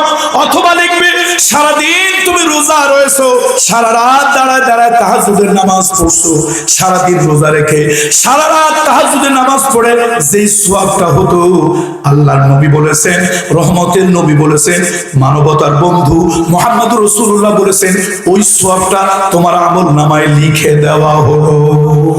আল্লাহু আকবার। এই সওয়াব আমরা হারিয়ে যাই। আরে সামান্য একটা নেন, ইসলাম তো বলে নাই গোটা দেশ ধরে নিয়ে যান, এটা বলে নাই। আপনার এবিলিটি অনুযায়ী, ক্যাপাবিলিটি অনুযায়ী, আপনার সলভেন্সি, ফিনান্সিয়াল ক্যাপাবিলিটি অনুযায়ী আপনি জানেন, তাই কি সওয়াব। এবার 4 নম্বর, ধন দৌলতের অপচয় করা যাবে না। বলেন ধন দৌলতের, বলেন না একটু কথা, ধন দৌলতের অপচয় করা যাবে না। আল্লাহ তাআলা বলেন, ওয়ালা তুবাযযিরু তাবযীরা। তোমরা অপব্যয় করিও না, অহেতুক খরচ করিও না, আননেসেসারি খরচ করিও না। কেন করবে না? ইন্নাল মুবাযযিরিনা কানু ইখওয়ানাশ শায়াতিন। বেহুদা খরচ, অপ্রয়োজনীয় খরচ, আননেসেসারি খরচ যদি তুমি করো, তুমি হলো শয়তানের ভাই। যত লাগে তত খরচ করো, আল্লাহ লাগার ক্ষেত্রে, প্রয়োজনের ক্ষেত্রে না করে নাই। তোমার যত লাগে তত খরচ করো, কিন্তু খবরদার বেহুদা খরচ, অপ্রয়োজনীয় খরচ, মিথ্যা খরচ, অহেতুক খরচ তুমি করিও না, তাহলে হবে তুমি শয়তানের ভাই। বেহুদা খরচ আছে না নাই? রাষ্ট্রেরও আছে, ব্যক্তিরও আছে। দুইটা উদাহরণ দেবো, এই পয়েন্ট শেষ করব। রাষ্ট্রেরও আছে, ব্যক্তিরও আছে। রাষ্ট্রের বেহুদা খরচ কি? যা লাগবে না তাই করে। প্রজেক্টের দাম হবে 13 টাকা, 3 গুণ বাড়াইছে। চরিত্রহীন ইঞ্জিনিয়ার, চরিত্রহীন নেতা 13 টাকার প্রজেক্ট 39 টাকা বাড়াইছে। এটা কিসের খরচ হইলো? কার খরচ? রাষ্ট্রের। বেহুদা অপচয় হলো। প্রজেক্ট হওয়া দরকার ছিল কয় টাকা? 13 টাকা। করলো কয় টাকা? এরপরে চরিত্র তো খারাপ, খারাপ। যখন প্রজেক্ট বাস্তবায়ন করতে গেল তখন আবার দুইটা রড কম দিয়া রডের পরিবর্তে জাতিরে দুইটা বাঁশ ঢুকায় দিয়ে ঢালাই করে দিল। তাহলে একে তো প্রজেক্ট দিল খারাপ, 3 টাকার প্রজেক্ট 39 টাকা, তারপরে আবার জাতিরে কি দিল? বাঁশ। তাহলে এটা হলো রাষ্ট্রীয় অপচয়। এরকম অপচয় হয়েছে না হয় নাই? এরকম অপচয় দুর্নীতি হয়েছে না হয় নাই? এরপরে আসেন ব্যক্তি পর্যায়ে। আপনি আমিও কিন্তু কম করি না। ওর মেয়ের বিবাহ হয়েছে, বাতি জ্বালাইছে 3 দিন। আপনি আর আমি বললাম, কিরে ওদের থেকে কি আমরা ছোট লোক নাকি? ওরা জ্বালাইছে বিবাহে বাতি, ছেলের বিয়া মেয়ের বিবাহ, বাতি জ্বালাইছে 3 দিন, আমরা জ্বালাবো কমসে কম 1 সপ্তাহ। এটার কোনো প্রয়োজন ছিল না। এটা কি ছিল না বলুন তো? প্রয়োজন ছিল না। এই যে আননেসেসারি এক্সপেন্ডিচার, অহেতুক বেহুদা খরচ, আল্লাহ কয় এটা হলো শয়তানের কাজ। যদি তুমি করো তুমি শয়তানের ভাই। কে বলছে বলেন তো? কে বলেছে? আল্লাহ। এদেশের জিসিএফআই, এনএসআই, এসপি, গোয়েন্দারা বহুত কষ্ট আমাদেরকে দিয়েছে। আমি যখন প্রতিবাদ করেছিলাম, ভাই আমরা তো রাজনীতির কথা বলি না, আপনাদের ধারণা হুজুররা হয়তো শুধু রাজনীতির কথা বলে। যখন সোফিয়া নামক একটা রোবট আনা হয়েছিল বাংলাদেশে, মনে আছে কি কারো? এখানে আছেন এরকম কারো লোক মনে আছে? হাত তোলে। সোফিয়া নামক একটা রোবট আনা হয়েছিল, মাশাআল্লাহ আছেন 2-4 জন। এই সোফিয়া নামক একটা রোবট, তাকে বাংলাদেশে আনা হলো, কত কোটি টাকা খরচ হয়েছে আজ পর্যন্ত রাষ্ট্র তা আমাদেরকে জানায় না। এর মধ্যে আবার একজন মন্ত্রী আছে, কি যেন পলক, তিনি দেখাইতে চাইলেন ঝলক। এই রোবটের ভিতরে কিছু সফটওয়্যার তিনি ডাউনলোড করে দিলেন, সেটা প্রধানমন্ত্রীর কথা বলে, জাতির জনকের কথা বলে, একটু হাসে, বাস তারা তো মহা খুশি। আমি চিন্তা করলাম, একজন পীরের ছেলে শুধু খানকায় বসে যদি ওয়াজ আর মুরিদ করি, আল্লাহর কাছে তো জবাবদেহি করতে হবে। আমি একটা প্রয়োজনে গিয়েছিলাম ঢাকা মেডিকেলে, আমার একজন আত্মীয় দেখার জন্য। বিশ্বাস করেন আমার দিলটা কষ্টে কেঁদেছে। কেন কেঁদেছে? অনেক লোক, গরিব মানুষ, হাসপাতালে বেড নাই, তো তারা বারান্দায় খালি স্পেসে তারা মাদুর বিছাইয়া, চাটাই বিছাইয়া, বিছনার চাদর বিছাইয়া ওখানে শুয়া শুয়া তারা চিকিৎসা নেয়, তাও ঠিক মতো চিকিৎসা পায় না। আমার মনের মধ্যে একটা কষ্ট লাগলো, কি রে, যেই রাষ্ট্রের হাসপাতালে একটা রুগী, সে রুগীটা যেই হোক, যে ধর্মের, হিন্দু ধর্মের হইলে সন্ধ্যা রানী বালা, মুসলমান ধর্ম হইলে হয়তো ফাতেমা বা আয়েশা হবে তার নাম। এই যে একজন জীবন্ত মহিলা, সেই মহিলার হাসির দাম বেশি না রোবট সোফিয়ার মুখের হাসির দাম বেশি? কথা বুঝতেছেন আপনারা? আমার একটা রোবট বোঝেন তো, যান্ত্রিক মানুষ, এই রোবটটার হাসির দাম বেশি না একটা জিন্দা মানুষের হাসির দাম বেশি? সেই জিন্দা মানুষ যদি আপনার ধর্মের না হোক, কিন্তু মানবতার কাছে ধর্মের পরিচয় না, আল্লাহ তাআলা সেটাই বলেছে। সে যদি হিন্দু ধর্মের হয়, চাকমা হয়, মগ গারো হয়, যে ধর্মের হোক, আমার মুসলমান ধর্মের হইলে তো কথাই নেই। তাহলে একজন জীবন্ত মা বাচ্চা প্রসব করতে যাবে, ডেলিভারি করতে যাবে, হাসপাতালে একটা সরকারি একটা বেড পায় না, সে একটা বিছানার চাদর বিছাইয়া বারান্দায় পড়ে থাকে, তার জন্য একটা বেড নাই। আর ওই দেশের মন্ত্রী, প্রধানমন্ত্রী ঘোড়া রোগ হইছে, বিদেশ থেকে যান্ত্রিক রোবট নাম হলো সোফিয়া, সেইটা ভাড়া করে আনছে তার মুখের কথা আর হাসি শোনার জন্য। আমি প্রতিবাদ করে বলেছিলাম, আপনারা যে কাজটা করতেছেন, একটা রোবটের হাসি দেখার জন্য শত টাকা, কোটি টাকা, কোটি কোটি টাকা খরচ করতেছেন। ওই টাকাটা যদি হাসপাতালের গরিব লোকদেরকে দিতেন, বরং আপনারা হাসপাতালের এই মন্ত্রী বানাইলেন স্বাস্থ্যমন্ত্রী নাসিম সাহেবকে, তার ছেলেরা সেই আলিফ লায়লা গল্পের আলাউদ্দিনের কোন সেরাক পাইল, বিদেশে তাদের হাজার হাজার বিলিয়ন বিলিয়ন কোটি ডলারের তাদের কাজ কারবার। আমার প্রশ্ন হলো, তারা বাপ দাদা 14 পুরুষ থেকে এত বড় কোন জমিদার অথবা কোন জিনিসটা পাইলো, সেই জিনিসটা দিয়ে তার বিদেশে এত কিছু তার সন্তানেরা ব্যবসা করলো, তাদের বিভিন্ন অ্যাপার্টমেন্ট তৈরি করলো। তাহলে বাপ মন্ত্রী চিকিৎসায় টাকা লাগায় নাই, হাসপাতালে লাগায় নাই, অপ্রয়োজনীয় আননেসেসারি অহেতুক খরচ করে, আর বাকি টাকাগুলি কমিশনের সব বিদেশে পাচার করে দিয়েছে।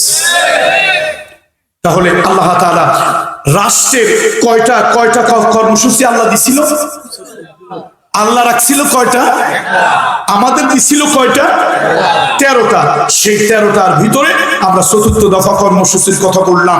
অপ্রয়োজনীয় খরচ রাষ্ট্র করবে না, অপ্রয়োজনীয় অহেতুক খরচ দেশের নাগরিক করবে না। এই অপ্রয়োজনীয় খরচটা এটা নিষেধ, আল্লাহর অপছন্দ। যদি কেউ করে, আল্লাহ কইছে সে কার ভাই? সবাই একটু আওয়াজ দিয়ে বলেন, আল্লাহ বলছে সে কার ভাই? শয়তানের ভাই। আপনারা কি শয়তানের ভাই হইতে চান? অবশ্যই চান না। আরেকটা কথা আমার হৃদয় খুব লাগছে, সেটা সূরা ফুরকানের ভিতরে কি দারুণ কথা সেখানে বলেছে। সময়ের অভাবে আমরা সেদিকে গেলাম না। এবার আসেন, তাহলে আল্লাহ আপনি যে অহেতুক খরচ করতে নিষেধ করলেন, তো আমি করবো কি? এই ৫ম নম্বরে তুমি টাকা পয়সা কেমনে খরচ করবা সেটা আল্লাহ বলে দিল ৫ নম্বরে। আল্লাহ তাআলা বলেন, ولا تجعل يدك مغلولة إلى عنقك ولا تبسطها كل البسط। আল্লাহ তাআলা বলেন, খবরদার তোমার হাতকে গলার সঙ্গে তুমি লাগায় রেখো না, আবার হাতকে ছেড়ে দিয়া সমানে শুধু দান সাদকা করিও না, বরং তুমি এই দুইটার মাঝখানে ভারসাম্য রক্ষা করো। যেমন যে আল্লাহ তাআলা সূরা ফুরকানে বলেছেন, ওয়া কানা বাইনা যালিকা কওয়ামা। ও বান্দারা, বরং ভারসাম্য রক্ষা করো, কৃপণ হবে না, কিপটা হবে না, কৃপণ হবে না, কিপটা হবে না। আর দান করতে করতে ফকির হয়ে যাবে, গরিব হয়ে যাবে, মিসকিন হয়ে যাবে, এটাও আল্লাহ চায় না। মসজিদে দিলা, মাদ্রাসায় দিলা, এতিমখানা দিলা, সব দিয়া নিজে গরিব হয়ে গেলা, ফকির হয়ে গেলা। আল্লাহ কয় আমি এটা পছন্দ করি না, এই দান আমি আল্লাহ পছন্দ করি না। আবার তুমি এত কৃপণ, কৃপণ না কিপটা কি বলেন আপনাদের আঞ্চলিক ভাষা বলেন না? হ্যাঁ, কিপটা কোথায় কয়? কষা, খসা। হ্যাঁ, আপনাদের অঞ্চলে কিপটা কয় তো, মানে মহিলাদেরকে বুঝাইতে হবে তো। ওয়াজটা মহিলারা যদি বোঝে তাহলে সার্থক, কাজটা তারা করবে। কিপটা হওয়া যাবে না, কৃপণ। কিছু লোক আছে এত কিপটা, এই হাতের ফাঁক দিয়ে এক ফোঁটা পানিও পড়তে চায় না। এরকম লোক আছে। শোনেন, এক লোক কেমন কিপটার কিপটা, এক লোক 400 টাকা দিয়ে লুঙ্গি কিনছে উখিয়া বাজার থেকে। কয় টাকা দিয়ে? এই 400 টাকা দিয়ে লুঙ্গি কিনা তার আর রাতে ঘুম হয় নাই। এতগুলো টাকা দিয়ে কিনলাম, রাতে ঘুম হয় নাই। এই লুঙ্গি আদর করিয়া করিয়া 4 বছর পড়ছে। 400 টাকার লুঙ্গি 4 বছর পড়ছে। এখন খালি ছেড়ে, খালি ছেড়ে। আচ্ছা কয়দিন লুঙ্গি থাকে বলেন? এদিক দিয়ে পড়লে ওদিক দিয়ে ছেড়ে, ওই পাশ দিয়ে একবার বের হয় সোনার বাংলা, আর একবার বের হয় জয় বাংলা। শেষে বউ রাগ করিয়া, এই মিয়া তোমার বুদ্ধি জ্ঞান নাই, তুমি বাচ্চা কাচ্চা বড় হইছে, তাদের সামনে লুঙ্গি পড়ো, ঠুস করে পিছন দিক দিয়ে ফাটে, ঠাস করে সামনের দিক দিয়ে ফাড়ে, ছিঁড়ে যায়, অঙ্গ প্রত্যঙ্গ বের হয়ে যায়। বউ রাগ করে কি করছে? ওটারে ছিঁড়া বাজারের ব্যাগ বানাইছে। উনি এসব বাড়িতে খুব রাগ হয়েছে, এত টাকার লুঙ্গি তুই ছিঁড়ে ফেললি। বউ কয় কাজে লাগাইছি, বাজার থেকে চাউল আনবা, ডাউল আনবা, মাছ আনবা, আলু আনবা, তরি তরকারি আনবা এই ব্যাগের মধ্যে। কয় না ঠিক আছে, কাজটা ভালোই হয়েছে। 4 বছর পর লুঙ্গি দিয়ে কি বানাইছে? বাজারের ব্যাগ। আপনারা বাজার না সদায় কি বলেন আপনারা? এই বাজার আনে আনে আনে কয়দিন, 7-8 মাস, 1 বছর চলছে, এখন তাও আর চলে না। শেষে বউ রাগ করে উঠে ছিঁড়ে ওই যে চুলা থেকে গরম হান্ডি পাতিল কড়ই নামানোর জন্য কাপড় মোটা করে শিলায়, ওটারে কয় নুসনি। আপনারা কি কন? হ্যাঁ, জালখানি। যাক মাশাআল্লাহ, এরকম মাঝে মাঝে দাওয়াত 2-1টা পাইলে ভাষা শেখা যায়, ভাষার বৈশিষ্ট্যতা। এই জালখানি এটা বানাইছে, 6 মাস চলছে, এখন তাও চলে না।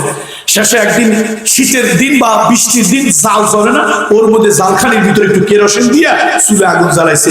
স্বামী এসে দেখলো সর্বনাশ, সেই লুঙ্গির ছেঁড়া জালখানি নাই। কি করলি? কয়টা দিয়ে আগুন জ্বলেছে, তুই আমার 400 টাকা পোড়াই ফেললি। শেষে যাক রান্না বান্না হয়েছে, চুলার থেকে কিছু ছাই নিয়ে দাঁত মাছতে মাছতে চলে গেছে পুকুর পাড়ে। পুকুরে গিয়ে কুলি করে ফেলছে, ফেলে সব ছাইগুলি যখন পুকুরের মধ্যে পড়লো, লোকটা মাথায় হাত দিয়ে হাতে আমার 400 টাকা শেষ পর্যন্ত জলে চলে গেল। 400 টাকা শেষ পর্যন্ত কোথায় গেল? জলে চলে গেল। দেখছেন কেমন কিপটের কিপটে, কেমন কৃপণ। এরকম 2-1টা কৃপণ কিপটে আসেনি আপনাদের এলাকায়? নাই? শোনেন নবীজির হাদিস, আল বখিলু আদুউল্লাহ, বখিল হলো আল্লাহর দুশমন। আল বখিলু লা ইয়াদখুলুল জান্নাহ, এই বখিল জান্নাতে প্রবেশ করবে না। এই জন্য বেশি কিপটা হবেন না, কৃপণ হবেন না। কিছু দান গরিবরে করবেন, একটু মিসকিনকে করবেন। কেউ যদি হাত পাতে সাধ্য অনুযায়ী কিছু পারলে দিও, সব দিয়ে দিও তা না, তুমি সব দিয়ে দিও তা না। দাতা হাতের তার মতো সব দান করে দেবে, আল্লাহ এটা চায় না, এটা আল্লাহর অপছন্দ, নবীর অপছন্দ। সুতরাং দানের ক্ষেত্রে মধ্যম পন্থা। বলুন তো সবাই আমার সাথে, দানের ক্ষেত্রে, খরচের ক্ষেত্রে মধ্যম পন্থা। বলুন, খরচের ক্ষেত্রে এটা হলো পঞ্চম গুণ, নাগরিকের পঞ্চম গুণ। দেশের নাগরিক সমানে পয়সা পাইলো আর দুই হাত দিয়া বাবা খাইলো, ইয়াবা খাইলো, এক বেলা খাইয়া তিন বেলা না খাইয়া ঘুমাই থাকলো, এটা কি সুনাগরিকের পরিচয় হবে?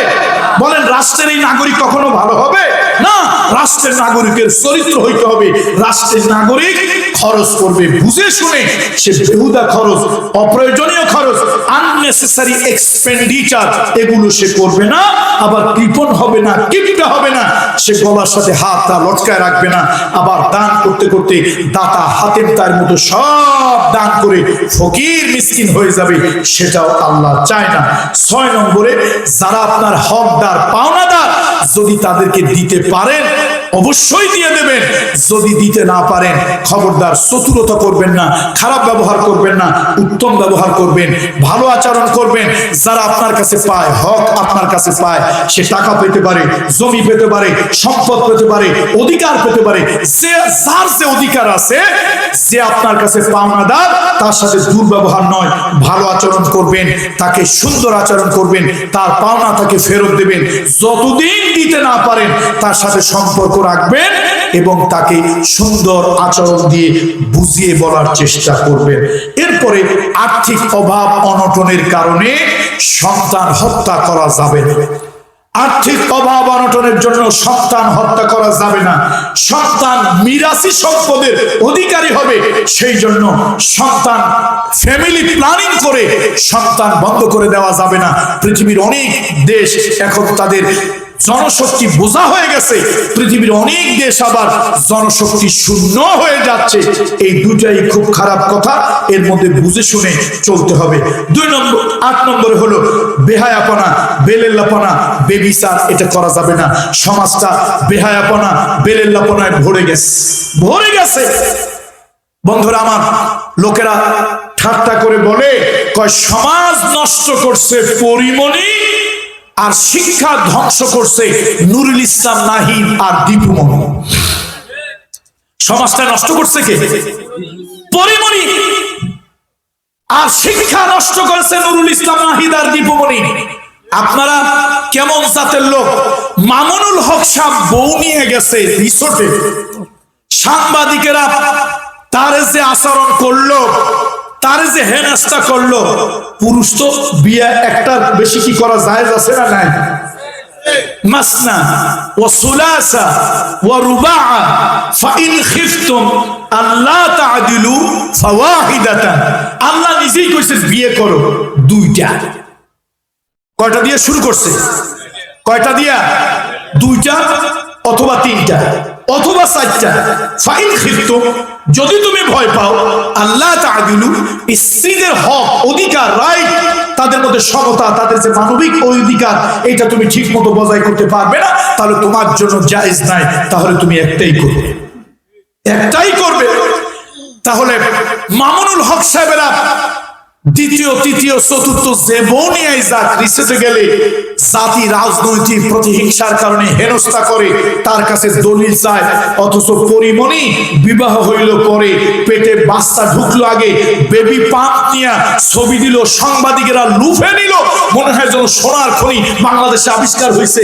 এইরকম ছবি দেওয়ার ধুম পড়ে গেল। পরিমণির পেট হয়েছে, বেবি পাম্প হয়েছে, এটা সারা দুনিয়ারে জানাইতে হবে। একটা সাংবাদিক চরিত্রহীন একটা লোক জিজ্ঞেস করলো না তোর বিয়ে হইল পরে। এই দেশে কনসার্ভ, আমরা হিন্দু, মুসলমান, বৌদ্ধ, খ্রিস্টান, এখন আমরা সামাজিকভাবে কনজারভেটিভ, আমরা রক্ষণশীল। আমাদের সন্তানেরা একটা মেয়ে নিয়ে ভেগে যাক, যেখানে সেখানে যা কিছু হোক, হিন্দু, মুসলমান, বৌদ্ধ, খ্রিস্টান আমরা কেউ চাই না। প্রত্যেকেই আমরা চাই সামাজিক ধর্মীয় রীতিনীতি অনুযায়ী হোক, কত ঠিক কিনা বলেন? আমরা প্রত্যেকেই চাই সামাজিক ধর্মীয় রীতিনীতি অনুযায়ী হোক। পরিমণির বিবাহ হইল পরে, পেটে বাচ্চা ঢুকলো আগে, তাহলে বেবিচার, অনাচার, জেনা করে এই বাচ্চা তুমি পেটে ঢুকাইলা, আসলো কোথা থেকে, কার বাচ্চা? এইটা জাতি প্রশ্ন করলো না? জাতি কত অসভ্য! এই জন্য লোকেরা দুঃখ করে বলে সমাজটা ধ্বংস করছে, অধপতিত সমাজ। এরকম কিছু পরিমণি আর শিক্ষাকে ধ্বংস করছে নুরুল ইসলাম নাহিদ আর দীপুমণি। স্কুলে যাইয়া যদি আলু ভর্তা আর ডিম ভাজি শেখার জন্য যদি স্কুলে যাইতে হয়, এ জাতি স্কুলে না যাইয়া কচু গাছে গলা দড়ি নিয়ে মরে যাওয়া অনেক ভালো। শুনুন, আমার বাবা বাংলাদেশের পীরদের ভিতরে উল্লেখযোগ্য একজন পীর ছিল, কিন্তু দেখেন কেমন আদর্শ ছিল। আমরা ছোট থেকে বড় হয়েছি, আমার অন্তত 4 থেকে 5 জন টিচার ছিল হিন্দু। আমার বাবা আমাদেরকে ছোটবেলায় বলতেন, খবরদার, শিক্ষকের কোনো জাত ধর্ম নাই, শিক্ষকের কোনো জাত ধর্ম নাই, যে জাতের যে ধর্মের হোক শিক্ষককে সম্মান করবে। এটা আমার বাবা আমাদেরকে শিখাইতেন। শিক্ষককে কি করবে বলেন, কথা বলেন, শিক্ষককে কি করবে? যে ধর্মের হোক, যে জাতের হোক, শিক্ষক তোমার কাছে ইজ্জতের। আর ইসলামী ভাষায় যদি বলি, আল্লাহ ওস্তাদদেরকে তাজিম করা, ওস্তাদদেরকে ইজ্জত করা, ওস্তাদদেরকে কদর করা। যেই ছাত্র ওস্তাদদেরকে তাজিম করে না, শিক্ষার নূর, শিক্ষার নিয়ামত, আদব কায়দার নিয়ামত তার ভাগ্যে জোটে না। আজকে এই তাজিম আছে? ছোটবেলায় পড়ছিলাম, কারা যে এটা উঠাইলো, ছোটবেলায় পড়ছিলাম, বোধহয় একজন হিন্দু ভদ্রলোক, কি নামটা ভুলে গেছি, তার লেখা, সকালে উঠি আমি মনে মনে বলি, সারাদিন আমি যেন ভালো হয়ে চলি, আদেশ করেন যাহা মোর গুরুজনে, আমি যেন সেই কাজ করি ভালো মনে। এটা একটা ভালো কবিতা না বলে? এর মধ্যে কিছু ইথিক্স আছে, ইথিক্স, এর ভিতরে কিছু ম্যানার আছে, এর ভিতরে কিছু আইডিওলজিক্যাল কিছু শিক্ষা কিছু আছে। কিন্তু আমার দেশে কারা যে শিক্ষা ব্যবস্থা চালায় আল্লাহ ভালো জানে, সেটা উঠাই দিয়ে তারা কি করলো, কি ঢুকায় দিল, হাট টিমাটিম টিম। তারা মাঠে পারে ডিম, তাদের খাড়া দুটি শিং, তারা হাট টিমাটিম টিম। আচ্ছা বলেন, পৃথিবীতে ডিম পারে এমন কোন প্রাণী পৃথিবীতে আছে যার মাথায় শিং? তো এগুলা যারা লেখছে, এটা যারা লেখছে আর এটা যারা সিলেবাসে ঢুকাইছে, ওরা প্রত্যেকে গাঁজা খাইছে, তবে সে গাঁজাটা হলো ডেড এক্সপায়ার, মেয়াদ উত্তীর্ণ গাঁজা। কোন গাঁজা? কোন গাঁজা? আরে কথা কয় না, কোন গাঁজা? মেয়াদ উত্তীর্ণ গাঁজা না খাইলে পৃথিবীর কোন জায়গায় এরকম কোন প্রাণীর অস্তিত্ব নাই যে প্রাণী ডিম পারে, মাথায় শিং। তাহলে এগুলি বাচ্চাদেরকে আপনারা হাসেন কেন?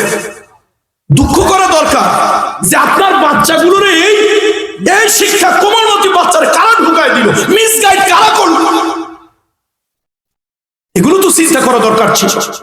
আমার কথা হলো, হিন্দুর কবিতা হোক, খ্রিস্টানের কবিতা হোক, মুসলমানের হোক, যার মধ্যে কিছু নৈতিক শিক্ষা আছে, যার ভিতরে কিছু নৈতিক শিক্ষা আছে, মূল্যবোধের শিক্ষা আছে, আমার সন্তানকে যদি ওইটা দিত আমার কোনো আপত্তি ছিল না। যার মধ্যে কোনো নীতি নৈতিকতা নাই, আদর্শ নাই, ম্যানার নাই, সে ম্যানারলেস শিক্ষা দিয়ে আমি করবো কি? এই জন্য আসুন, সমাজটায় বেবিচার, অনাচার ইত্যাদি সমাজটা ভরে গেছে, বেহায়াপনা, বেলেল্লাপনা ইত্যাদি, তারপরে নানান ধরনের ক্যাসিনো, জুয়া, মদ এগুলি ভরে গেছে। আল্লাহ কয়, ওয়ালা তাকরাবুজ জিনা ইন্নাহু কানা ফাহিশাতান ওয়া সাআ সাবিলা। আল্লাহ কয়, খবরদার, জিনা বেবিচারের কাছে তো যাবেই না। যেই সকল কাজ জিনা বেবিচার দিকে আগায় দেয়, মহিলারা উলঙ্গ পোশাক পরবে, অর্ধনঙ্গ পোশাক পরবে, টেলিভিশন, তারপরে সিনেমার ভিতরে অশ্লীলতা, বেহায়াপনা দেখানো হবে, সন্তানগুলি নষ্ট হয়ে যাবে। উঠতি বয়সের সন্তানগুলি নষ্ট যদি হয়ে যায়, আগামী প্রজন্ম খারাপ, আগামী প্রজন্ম কি হবে? সুতরাং এই প্রজন্ম যদি ভালো না থাকে, আগামী প্রজন্ম ভালো পাওয়া যাবে না। সেজন্য এই অশ্লীলতা, বেহায়াপনা ইত্যাদিকে না বলতে হবে, এগুলি করা যাবে না। তারপরে আল্লাহ তাআলা বলছেন, আল্লাহর হুকুম ছাড়া, আল্লাহর বিধান, শরীয়তের বিধান ছাড়া একটা মানুষ হত্যা করা যাবে না, একটা মানুষ মারা যাবে না। মান কাতালা নাফসান বিগাইরি নাফসিন আও ফাসাদিন ফিল আরদ ফাকান্নামা কাতালান নাস জামিয়া। হে মুসলমান, আজকের এই খয়রাতি পড়া, হিলফুল ফুজুল শান্তি সংগঠনের মাহফিলে ভালো করে শুনে নাও, রেকর্ড করে নাও। তোমরা বলো ইসলাম সন্ত্রাসবাদের কথা, জঙ্গিবাদের কথা। দেখো ইসলাম কি সুন্দর কথা বলে, মান কতালা নাফসান। এখানে বলা উচিত ছিল মান কতালা মুসলিমান, মুসলমান হত্যা না, মুসলমান হত্যা না, মানুষ হত্যা, অন্যায় ভাবে মানুষ হত্যা। মানুষ বললো কেন, মুসলমান কেন বললো না? মুসলমানের বাহিরেও কিছু মানুষ আছে, মুসলমানের বাহিরেও কিছু মানুষ। রাষ্ট্রের নাগরিক, তার ধর্ম ভিন্ন হতে পারে, তার জাত ভিন্ন হতে পারে, তার সভ্যতা ভিন্ন হতে পারে। আল্লাহ তাআলা বলেন আমার শরীয়তে যাদেরকে হত্যা করা জায়েজ, তাদেরকে ছাড়া কোনো মানুষ হত্যা করবে না, কোনো মানুষ হত্যা করবে না। মান কাতালা নাফসান বিগাইরি নাফসিন, যদি তুমি অন্যায়ভাবে কোনো একটা মানুষকে হত্যা করলে, সে মানুষটা হিন্দু হোক, বৌদ্ধ হোক, খ্রিস্টান হোক, মুসলমান হোক, যে দলের হোক, একটা মানুষকে যদি তুমি অন্যায়ভাবে হত্যা করলে, ফাকান্নামা কাতালান নাসা জামিয়া, তুমি যেন দুনিয়ার সব মানুষকে হত্যা করলে, ওই পাপ আর গুনাহটা তোমার আমলনামায় আমি আরশের মালিক লিখে দিলাম। নাউজুবিল্লাহ বলবেন না? তাহলে অন্যায় ভাবে যেই ধর্মের হোক মানুষ, যেই ধর্মের হোক, বলেন তার পরিচয় কি? একটা মানুষ যদি অন্যায় ভাবে হত্যা করেন, আল্লাহ বলতেছে আপনি কি হত্যা করলেন? সারা দুনিয়ার মানুষ। বলেন আল্লাহ কি বলতেছে? বলেন আমার সাথে সবাই বলেন, আপনি সারা দুনিয়ার মানুষ হত্যা করেছেন। রাগের বশবর্তী হয়ে, জেদের বশবর্তী হয়ে কোনো মানুষ হত্যা করা যাবে না। সাইয়েদুনা আলী যুদ্ধে প্রতিপক্ষের সাথে তুমুল যুদ্ধ শুরু হয়েছে, সম্মুখ সমরে মুখোমুখি যুদ্ধে সাইয়েদুনা আলী রাদিয়াল্লাহু তাআলা শত্রুকে নিচে ফেলে দিলেন। শত্রুকে নিচে ফেলে দিয়ে সাইয়েদুনা আলী তার ধারালো বিষাক্ত খঞ্জরটা বের করেছে, ওর গলার ভিতরে, বুকের ভিতরে ঢুকায় দেবে। লোকটা নিচে থেকে সাইয়েদুনা আলীকে কি থুতু মেরে দিল। সাইয়েদুনা আলী, মানুষের গায়ে মানুষ থুতু মারলে মেজাজ গরম হয় না খুশি হয়? বলেন মেজাজ গরম হয় না খুশি হয়? সাইয়েদুনা আলীর গায়ে নিচের থেকে থুতু মারছে, তার মেজাজ কি গরম হবে? মেজাজ কি রাগ হবে না সে খুশি হবে? এমন রাগ হয়েছে সাইয়েদুনা আলী, গোটা শরীরের ভিতরে আগুন ধরে গেছে। এবার তিনি খঞ্জরটা মারবেন, বুক পর্যন্ত নিয়ে গেছেন, হুট করে হাতটা উঠায় ফেললেন। আবার মারতে গেলেন, হাতটা আবার উঠে গেল। আবার মারতে গেলেন, হাতটা কেঁপে উঠলো। নিচের থেকে কাফের চিন্তা করে, আর এরকম চান্স আমি একবার পাইনি তো কাম সেরে ফেলতাম। তিনবার আমাকে বুকের কাছে খঞ্জরটা যেই জোরে আনছে, এনেই আবার উঠায় নিয়ে গেল। সে অ্যাস্টনিশ হয়ে গেল, হতবাক হয়ে বলল আলী তুমি আমারে বারবার খঞ্জর মারতে যাও, মারো না, কারণটা কি? কয় যে আমি একটু দ্বিধাদ্বন্দ্বের মধ্যে আসছি, দ্বিধাদ্বন্দ্বের ভিতরে আসি। এতক্ষণ তোমার সাথে আমার যুদ্ধ হচ্ছিল সত্য প্রতিষ্ঠার জন্য। আমি তোমাকে সত্যের দাওয়াত দিয়েছি, ধর্মের দাওয়াত দিয়েছি, সেটা গ্রহণ করো, না হলে এই রাষ্ট্রের, মুসলিম রাষ্ট্রের কর ট্যাক্স দাও, নিরাপত্তা নাও, না হলে যুদ্ধে আসো। তুমি আমার সাথে যুদ্ধে আসছো, যুদ্ধে আমি বিজয়ী হলে, আমি বিজয়ী হলে তুমি পরাজিত হবে, তুমি বিজয়ী হলে আমি পরাস্ত হব। আমি তোমার সাথে সম্মুখভাবে যুদ্ধ করতেছি, তুমি আমাকে চান্স পেলে মেরে ফেলতে, আমি তোমাকে মারবো। মারার ভিতরে কোনো গুনাহ নাই, মারার ভিতরে কোনো গুনাহ নাই। আমি মরে গেলে শহীদ হব, বেঁচে থাকলে গাজী হব। কিন্তু তুমি যখন আমার থুতু মেরেছো, আমার গোটা পৌরশক্তির ভিতরে আগুন লেগেছে, বংশের মর্যাদায় আগুন লেগেছে, শরীরের ভিতরে আগুন লেগেছে। তুমি আমার থুতু মেরেছো, আমি কুরাইশ বংশের আব্দে মানব গোত্রের সন্তান, আমি গরিব হইতে পারি, মক্কার সবথেকে উচ্চ বংশের সন্তান আমার। তুমি আমার গায়ে থুতু মেরেছো। আমি যখনই খঞ্জরটা মারতে গেলাম, আমার হাতটা কেঁপে উঠলো। কিয়ামতের দিন আল্লাহ যদি আমার জিজ্ঞেস করে আলী এটা কি তোমার ব্যক্তিগত ক্রোধের কারণে মারছো, না তুমি ওই যে ধর্মীয় যুদ্ধ হচ্ছিল সেই কারণে মারছো, কোন কারণে মারছো? আমি দেখতেছি আমার ভিতরে এইরকম, তুমি থুতু মারার পরে এইরকম রাগ আমার ভিতরে উঠছে, এরকম ক্রোধ উঠছে যে তোমার টুকরা টুকরা করে ফালা করে ফেলি। শেষে আমি চিন্তা করলাম তোমার এমনি হত্যা করলে আমার সওয়াব হতো, গুনাহ হতো না, সওয়াব হতো।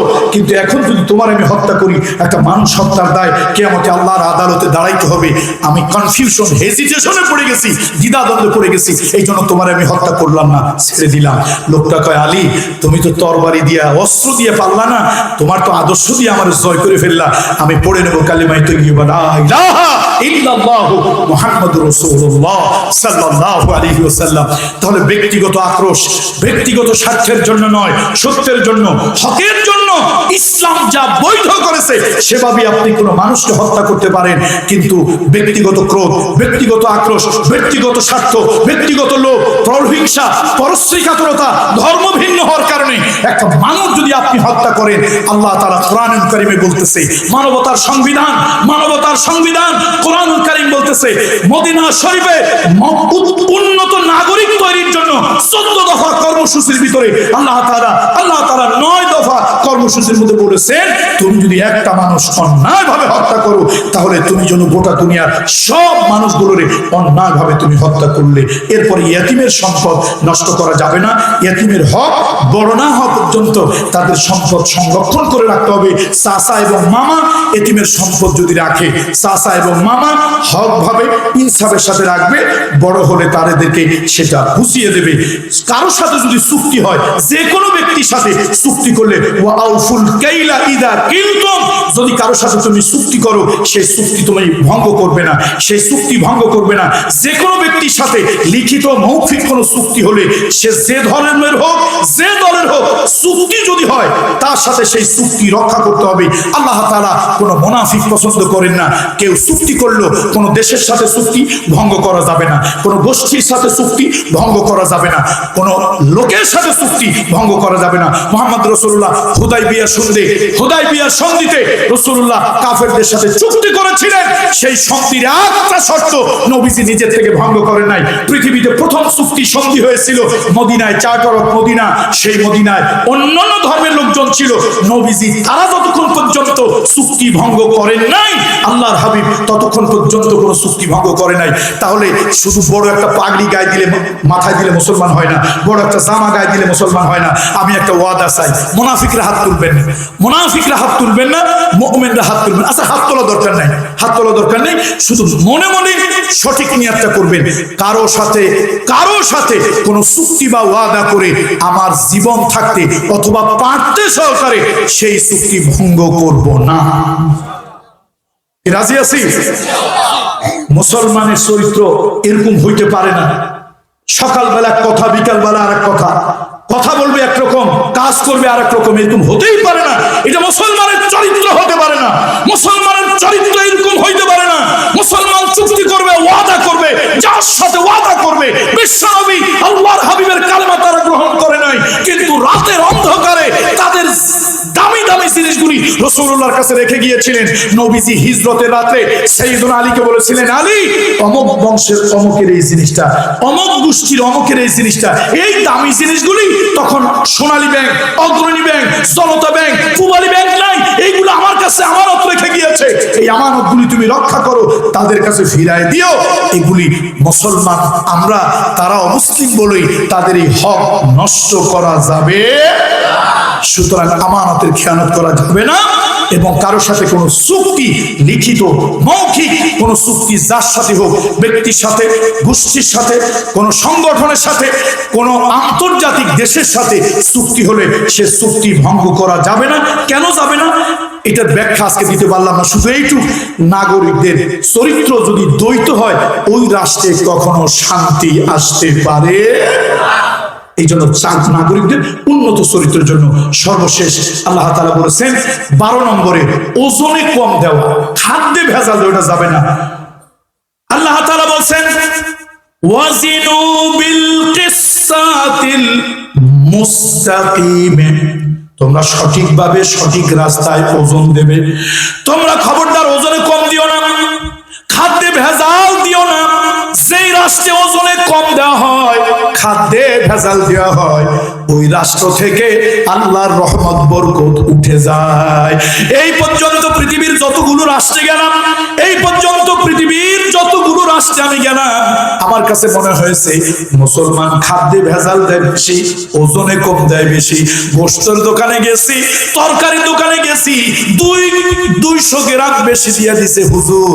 আপনি ইমাম সাহেব, আপনি মাওলানা সাহেব, 200 গ্রাম বেশি দিয়ে দিলাম।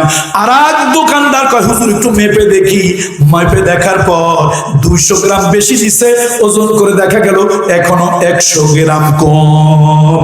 কথা ঠিক কিনা বলুন? এই হলো মুসলমানের চরিত্র। বিশ্ব নবী আল্লাহর হাবিব বাজারে গিয়েছেন, কথা শোনেন। আপনারা মনে করছেন শুধু মসজিদের ভিতরে বসে পাগড়ি মাথায় দিয়ে সুবহানাল্লাহ জিকির করার নাম ইসলাম? মুহাম্মদ রাসূলুল্লাহ রাষ্ট্র পরিচালনা করেছে। আল্লাহ নবী বাজারে গেছে, বাজার গিয়া নবীজির মনে হইল এক দোকানদার খাদ্যে কিছু ভেজাল দিছে, উপরে একরকম ভিতরে একরকম, উপরে ফিটফাট ভিতরে সদরঘাট। নবীজি হাত ঝুঁকায় দিলেন, নবীজি যা ধারণা করছিল তাই। ভালোটা দিছে কোথায়? কথা কয় না, ভালোটা কোথায়? মন্দটা কই? ভিতরে। নবীজি এটা দেখে রাগ হইলেন। হাবিবে কিবরিয়া রহমতের নবী বললেন, মান গাশশানা ফালাইসা মিন্না। এই তুমি শোনো, আমার উম্মতের ভিতরে এরকম যদি কেউ খাদ্যে ভেজাল দেয়, এরকম যদি কেউ ধোঁকাবাজি করে, আমি রহমতের নবী বলতেছি সে আমার উম্মত না, আমি নবী তার নবী না।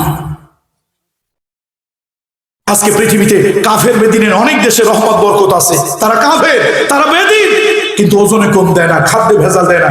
পৃথিবীতে মুসলমানেরা দেয়, আর নিকৃষ্ট একটা দেশ নাম হলো ইন্ডিয়া, ওরা দেয় খাদ্যে ভেজাল। এই কাজটা করা যাবে না। কি রাগ করতেছেন আপনারা? খালি মসজিদে দৌড়াবেন, দুধের মধ্যে পানি মিশাবেন, পাম অয়েলের ভিতরে রং আর মেডিসিন মেরে সরষের তেল বানাবেন, এই নামাজের কোনো দাম নাই। এই নামাজের কোনো দাম নাই। কপালে 1.5 ইঞ্চি দাগ হইল। কোরআন শরীফের ভিতরে আল্লাহ বলেছেন, লাইসাল বিররু আন তুওয়াল্লু ওয়ুজুহাকুম কিবালাল মাশরিক ওয়াল মাগরিব। আল্লাহ তাআলা এটার কোনো মূল্য দেবেন না, সুতরাং এই কাজটা করা যাবে না। খাদ্যে ভেজাল, ওজনে কম। এরপরে হলো যে বিষয় জ্ঞান নাই সে বিষয়ে বক্তব্য দেবেন না, কথা বলবেন না। যে বিষয়ে আপনার জ্ঞান আছে সেই বিষয়ে কথা বলবেন। 14 নম্বরে অহংকার করে জমিনে চলবেন না। অহংকার আমাদের ভিতরে আছে না নাই? সবার ভিতরে আছে। অহংকারে কিছু লোকজন এইরকম ভাবখানা বিরাট কিছু হয়ে গেছে। আল্লাহ কয় না, অহংকার করিও না। তুমি জমিনটারে ফাটাই দিতে পারবে না, পাহাড়ের উচ্চতা ছাড়াতে পারো। আল্লাহ তাআলা বলেন, ওয়ালা তামশি ফিল আরদি মারহান ইন্নাকা লান তাখরিকাল আরদা ওয়া লান তাবলুগাল জিবালা তুলা। ও বান্দা, জমিনে অহংকার করিয়া হাঁটিও না। টাকার অহংকার, ক্ষমতার অহংকার, সম্পদের অহংকার, সৌন্দর্যের অহংকার, অহংকার করে জমিনে হাঁটিও না, অহংকার করে জমিনে চলিও না। কারণ হলো তুমি অহংকার করে জমিন ফাটায় দিতে পারবে না, অহংকার করে পাহাড়ের উচ্চতা ছাড়াই দিতে পারবে না। শেখ হাসিনার পতন হয়েছিল, আমার ক্ষুদ্র জ্ঞান, এটা আবার আপনারা রাজনৈতিক ভাবে নিয়েন না ভাই, যে দলে থাকেন। আমার দৃষ্টিতে, আমি কোরআন থেকে বলতেছি, আমার আল্লাহ যতটুকু জ্ঞান দিয়েছে, শেখ হাসিনার পতনের অন্যতম একটা কারণ হলো সে প্রচন্ড অহংকারী হয়ে গেছে, প্রচন্ড অহংকারী। সেই অহংকারের কারণে এই যে উনি ঠিকই বলেছেন, আমাদের প্রধান অতিথি মহোদয় এভাবে তুচ্ছ করে বলেছিল আন্দোলনকারীদের রাজাকারের বাচ্চারা। অহংকার, অহংকার বড় খারাপ জিনিস। টাইটানিক জাহাজের পতন হয়েছিল, পাথরের সাথে ধাক্কা লাগে নাই, লোহার সাথে বাড়ি লাগে নাই, শুধু পানি বরফ হয়েছে, তার সাথে ধাক্কা লেগে জগৎ বিখ্যাত জাহাজ টাইটানিক জলমগ্ন হয়ে গিয়েছিল। তার যাত্রীদের সলিল সমাধি হয়েছিল। যেই ক্যাপ্টেন নাবিক বলেছিল শোলা ডুবে যাবে, শহর ডুবে যাবে, আমার টাইটানিক জলমগ্ন হবে না। আল্লাহ অহংকার পছন্দ করে নাই। অহংকার হলো আল্লাহর গায়ের চাদর। যারা অহংকার করে আল্লাহর গায়ের চাদর নিয়ে টানাটানি করে। দেখেন, আমি ঢাকা বিশ্ববিদ্যালয় অল্প কিছুদিন রাষ্ট্রবিজ্ঞান পড়ছি, বিশ্বাস মানুষ আর কি করব, সামান্য কয়দিন পড়ছিলাম, তাতে আমার জাত সামান্য লেখাপড়া, আমার লেখাপড়ায় 1000 বছর। কত বছর? 1000 ইয়ার্স। 1000 বছরের ভিতরে কোন আন্দোলন, রিভলিউশন, গণ অভ্যুত্থানে দেশের প্রধানমন্ত্রী, কনস্টিটিউয়েন্সি 313 জন, 330 জন পার্লামেন্টারিয়ান, মন্ত্রী পরিষদের মন্ত্রীরা, তারপরে বড় বড় অফিসারেরা, 550 থানার ওসিরা, জাতীয় মসজিদের খতিব সহ একসাথে পালিয়ে গিয়েছে। পৃথিবীতে 1000 বছরের ভিতরে এরকম ইতিহাস দ্বিতীয় আরেকটা। আমার পড়াশোনা কম, কারো জানা থাকলে বলতে পারেন। আমি আমার পড়াশোনায় 1000 বছরের মধ্যে এরকম ঘটনা পাইনি। তাহলে রাস্তার পাশে একটা পুরাতন টয়লেট থেকে শুরু করে পার্লামেন্ট, বঙ্গভবন, গণভবন, সেক্রেটারিয়েট সব আপনার দখলে। এরপরও আপনি পালানোর জন্য সময় পাইলেন অনলি 45 মিনিটস। তাহলে হাসার কথা নয়, বোঝার কথা, বিবেকের কাছে বোঝার কথা। 14 দফা কর্মসূচি কে দিয়েছিল? কারে দিয়েছিল? রাসূলুল্লাহকে দিয়েছিল আমাদের জন্য, তাই না? কয় দফা? আল্লাহ নিছেন কয়টা? আমাদেরকে দিছেন কয়টা? এই 13টা দফা কর্মসূচি, 14 দফা কর্মসূচি কোন মানুষ যদি পালন করে, রাষ্ট্রের নাগরিক উন্নত গুণাবলীর চরিত্রের হবে, সেই রাষ্ট্রের কাঠামো, অবকাঠামো, নাগরিক কাঠামো সুন্দর হবে, রাষ্ট্রটা কল্যাণের রাষ্ট্র হবে। মুহাম্মদ রাসূলুল্লাহ সাল্লাল্লাহু আলাইহি সাল্লাম মদিনায় হিজরত করে, মদিনায় হিজরতে যাওয়ার আগে আল্লাহ তাকে কল্যাণময় রাষ্ট্রের ধারণা দিয়ে দিলেন, দোয়া করতে বললেন, এবং নবীজি মেরাজে গিয়ে এই 14 দফা কর্মসূচি নিয়ে আসলেন। সেই 14 দফার উপরে সংক্ষিপ্ত কিছু কথা আমরা বললাম। এটা শুধু ওয়াজেই থাকবে না আমাদের ব্যক্তি জীবনে পালন করার চেষ্টা করব? বলুন ইনশাআল্লাহ। আল্লাহ তাআলা তৌফিক দান করুন। আল্লাহুম্মা সাল্লি আলা মুহাম্মাদ ওয়া আলা আলি মুহাম্মাদ কামা সাল্লাইতা আলা ইব্রাহিম ওয়া আলা আলি ইব্রাহিম ইন্নাকা হামিদুম মাজিদ। খয়রাতি পাড়া হিলফুল ফুজুল শান্তি সঙ্গে